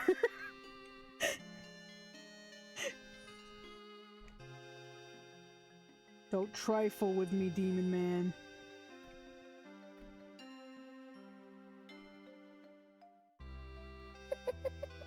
That'd be a hilarious car commercial. Ford, the only vehicle brand that can drive through hell. It's funny. That's great.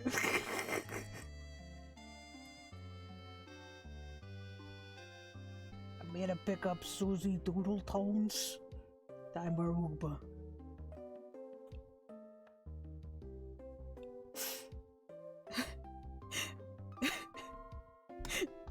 You wanna hear some anti-humor jokes I heard? Sure. An Irishman walks out of a bar. Alright.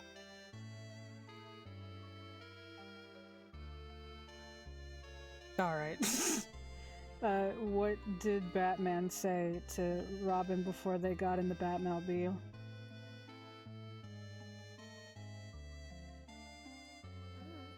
Get in the Batmobile.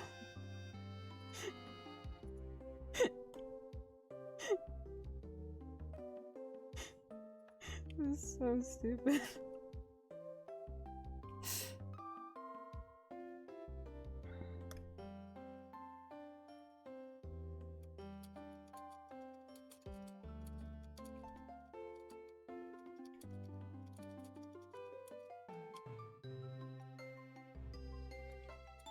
I don't know how the fuck to draw hats.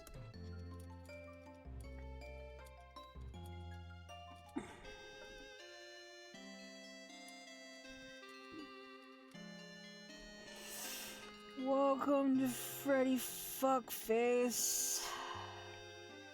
May I steal your children? Do you mind if I steal a kisser? Little Susan there. Can I steal her from you? I love that song so much. It's so stupid. But that's genuinely what the lyrics sound like it's saying.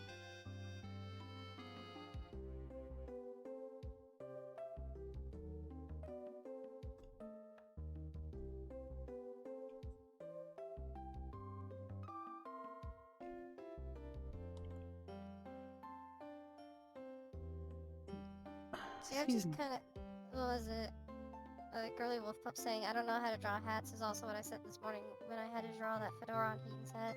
And I was just like, man, I've just gotten to the point where I'll say I don't know how to draw, but I do it anyway. What's the sound of fedora? Fedoras are much harder. It's like a newsboy cap. Point is, I don't know how to draw, but I do it anyway. Yo, Sam.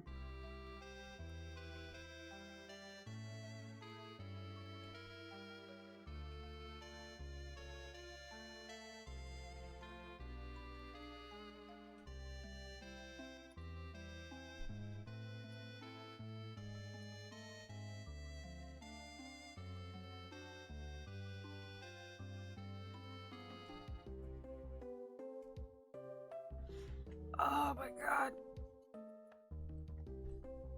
Ugh. Back! Back, please! I'm only 21. It'd be great if you would act like it.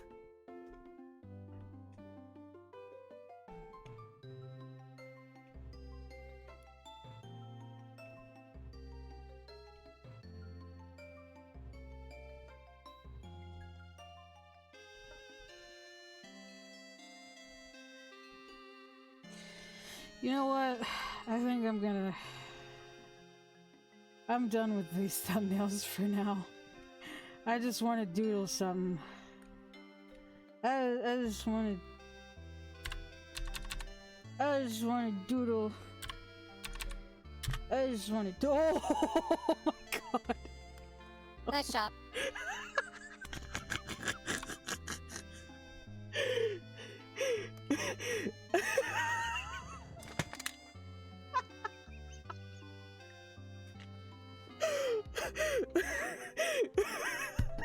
Holy shit! Good job.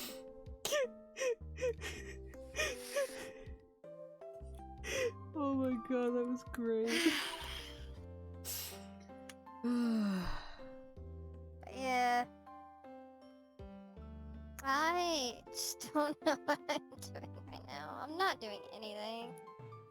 I've literally been I didn't stream so I could work, and then I got the little bit of work I had to get done left. Or like, left to get done. Yeah. I got what little bit I had left done. And I'm just sitting here like, what do I do for the rest of the time? What do I do?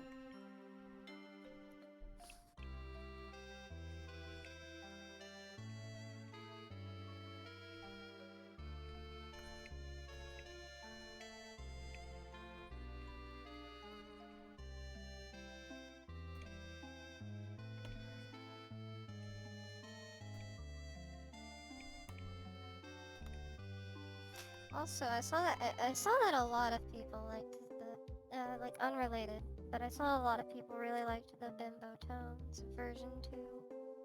I did. I did.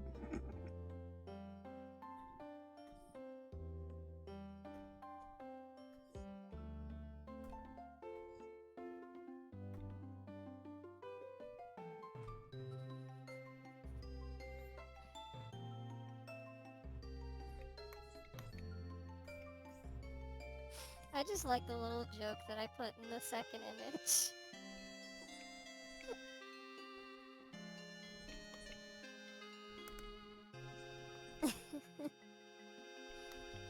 The one where she's like holding up the bag and it's got like a heart on it.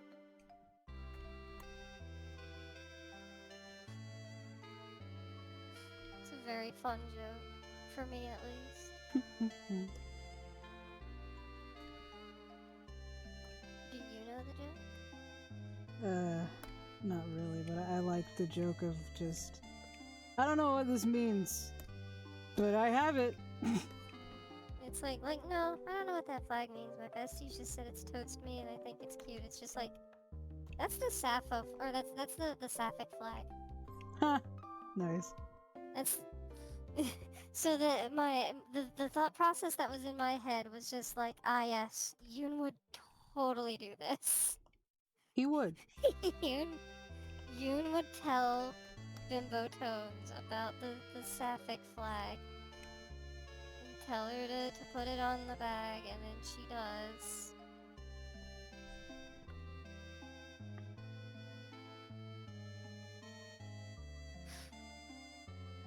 Me looking at Bimbo Tones like, oh wow, that's very gender euphoria of you. You don't know the half of it.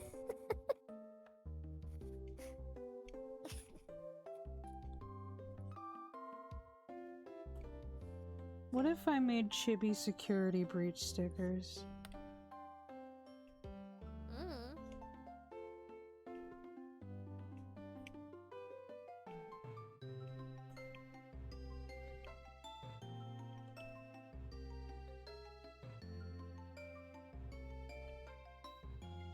Well, your chat seems to be interested. Your chat of Zenny and Girly Wolf Pop. Thanks. Thanks a lot, Susie. Thanks for being so supportive. I appreciate having you around. You're welcome. You're welcome. I appreciate you being there for me. Always. Yeah, you're welcome. Anytime, homie. You're such an asshole.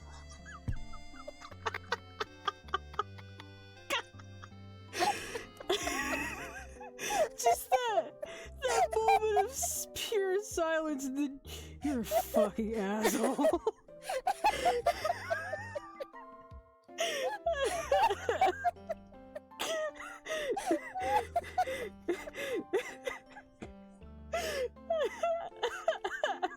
I know I am. Oh my god.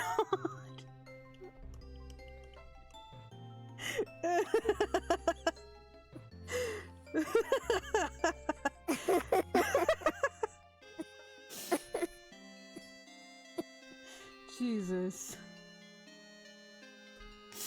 Jesus Christ.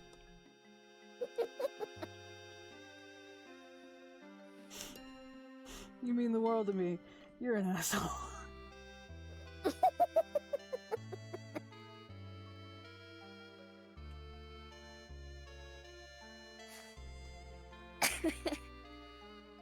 I know I am. I never said I wasn't. And that's why we love you. 'Cause you're a masochist? Yes. Okay. What's that thing Markiplier says? I'm not a masochist. Just want to see how much I can take. Not a masochist. Yeah, one of these days you guys will get sick of it, and then off I go. Don't say like that. I'll never get tired of you. I always expect you to get tired of me.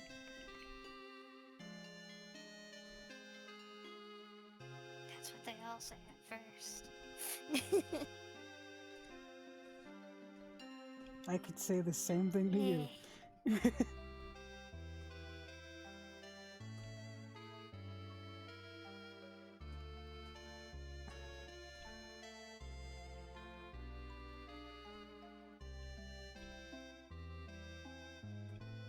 Look at these little guys. Look at these little boys. The little dudes, the Little guys. little guys. Little guys. Little guys you ever did see.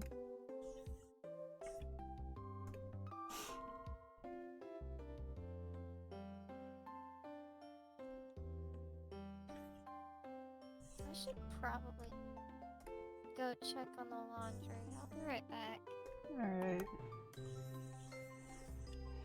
God, I can't fucking draw a circle. There we go.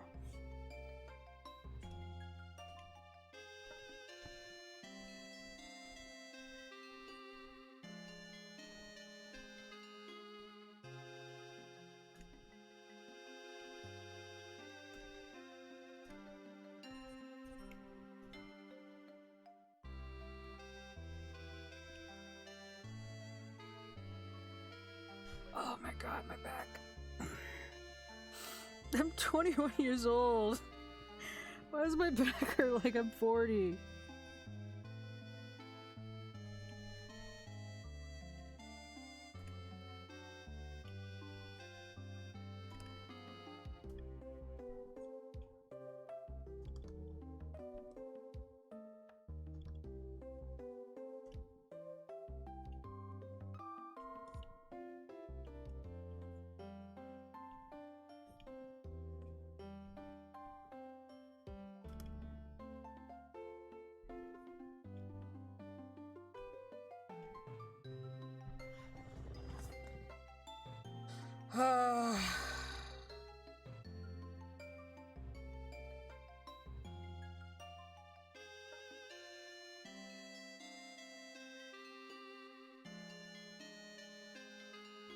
Oh boy.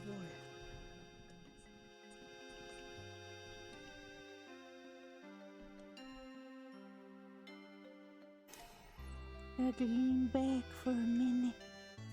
I had to lean back and get my shit together. 'Cause I'm tired.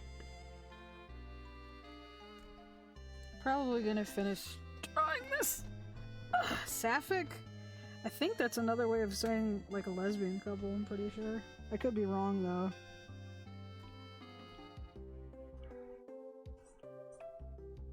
I don't know. Well, look it up, I guess. Fuck if I know.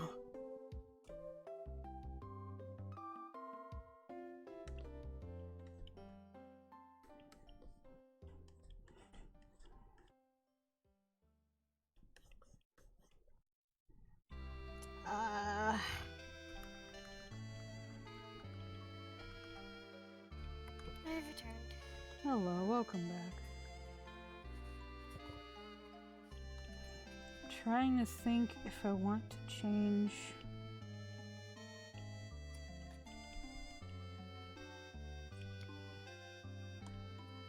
That works. Susie, what is sapphic? Basically, someone who likes women, but is not, like, straight up lesbian.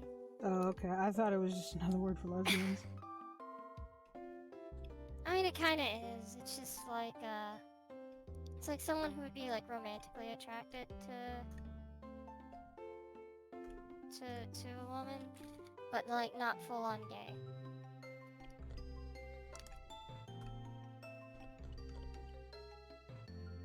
At least that's the best way to put it. It's the easiest way to put it. There's a lot more that I could probably look up and explain, but I'm too tired to right now. Well, I say tired, but I don't know if it's tired or if it's just drained. Point is. Oh, look at my babies. Look at my babies. Oh, I love them so much.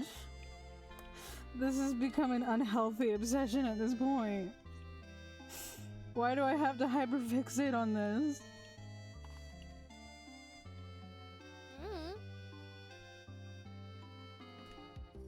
It could be worse.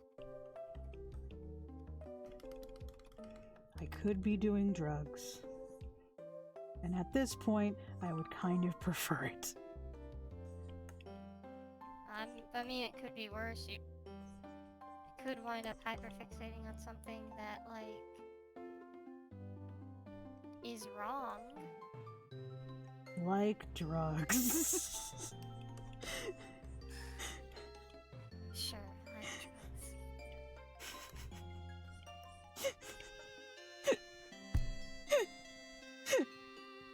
Doodles, noodles, Also, out I'm of now- dashi broth? No, I didn't know that. Also, I'm now the first out when the topic of Gex is brought up. Good. I have dethroned Scott the Laws. I still love the fact that someone like kind of ruined Empoleon for me because they said my dad works at Nintendo and he said that the next Pokemon is gonna be Gex but blue with a Once-ler complex.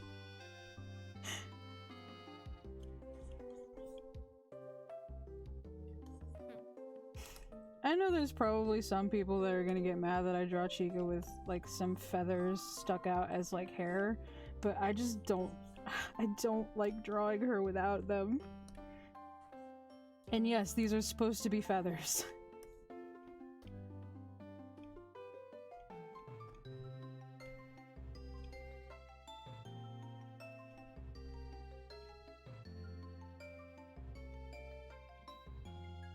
Good, I am slowly but surely dethroning Scott the Laws as the Gex person.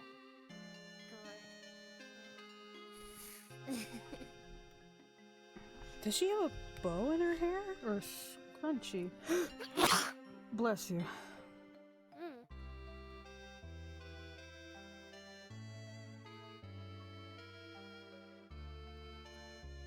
Okay, she has a bow.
can't pop my back.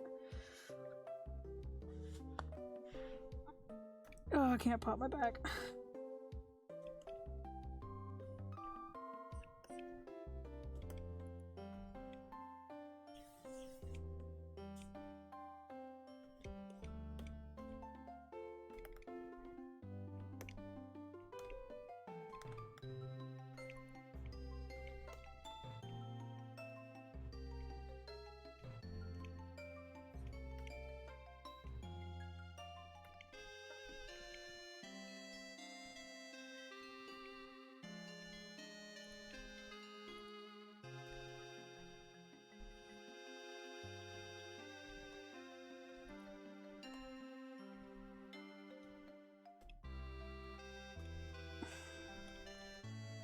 Orb. They always start out as a little orb and then I start making their face.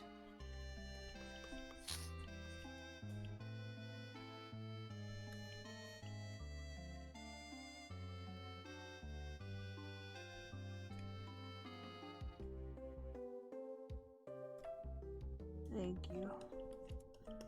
I try my best to draw the tiniest scrunkly. Make it the tiniest scrunkle. All the time, tiny scrunkly.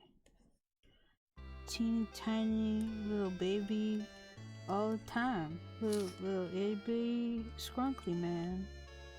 Or woman, who knows? They're a tiny little scrunkly. Itty bitty little guy. Itty bitty little scrunkly guy. Little itty bitty scrunkly.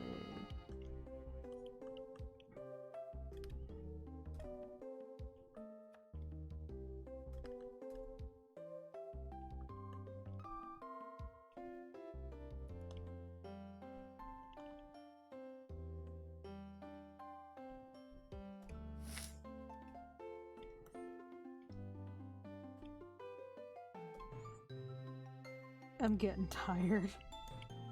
I can tell.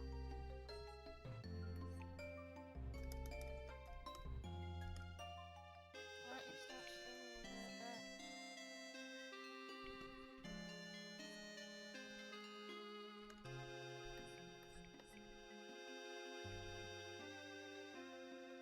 a little I need to look up Roxanne again. Roxanne, Roxanne. All you want to do is party all night. Roxanne, Roxanne. All you want to do is party all night. You think I'm an asshole.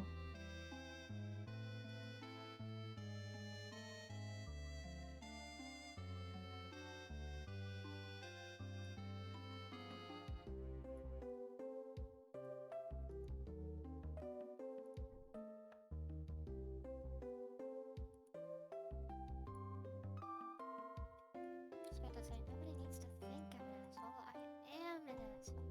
What'd you say? You're so quiet. 'Cause you... Don't worry about it. I don't know why I'd be so quiet though. I'm not speaking any quieter, or I didn't turn down my microphone or anything.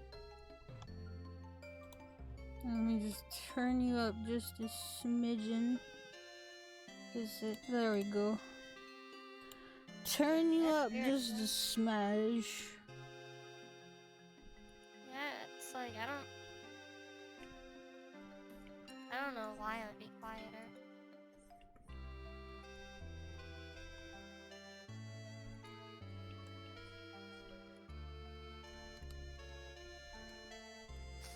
But yeah, if you're getting tired, I don't know why you don't just like stop the stream and go to sleep.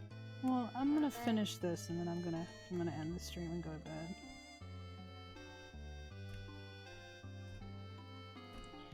Then I'm gonna probably wake up for Heat and stream. Possibly.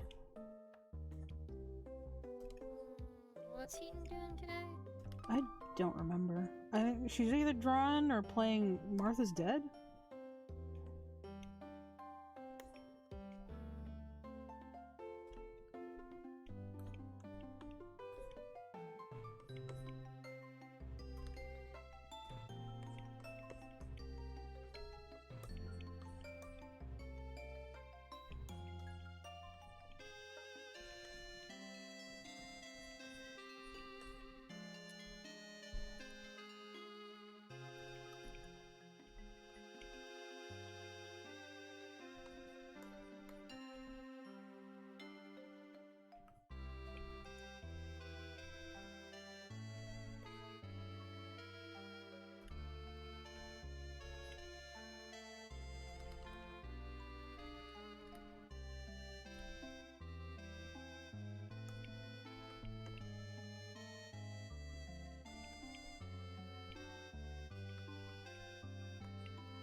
I need to finish up commissions so that I can open more commissions so I can proceed to make more money for collage.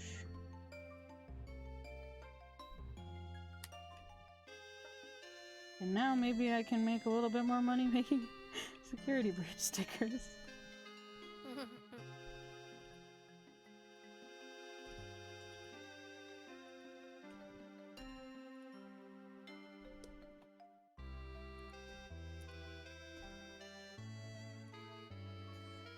Use your hyperfixations for money. Hey, at least they'll benefit me in some way. At least they are of some benefit. Instead of ruining my life like they already are. It's like, man, I got shit I gotta do. I got homework, but no, I'm drawing the babies. When you fund college via your hyperfixations, again, just do it. Truly, like, if people see you're passionate about it, you know, they'll come.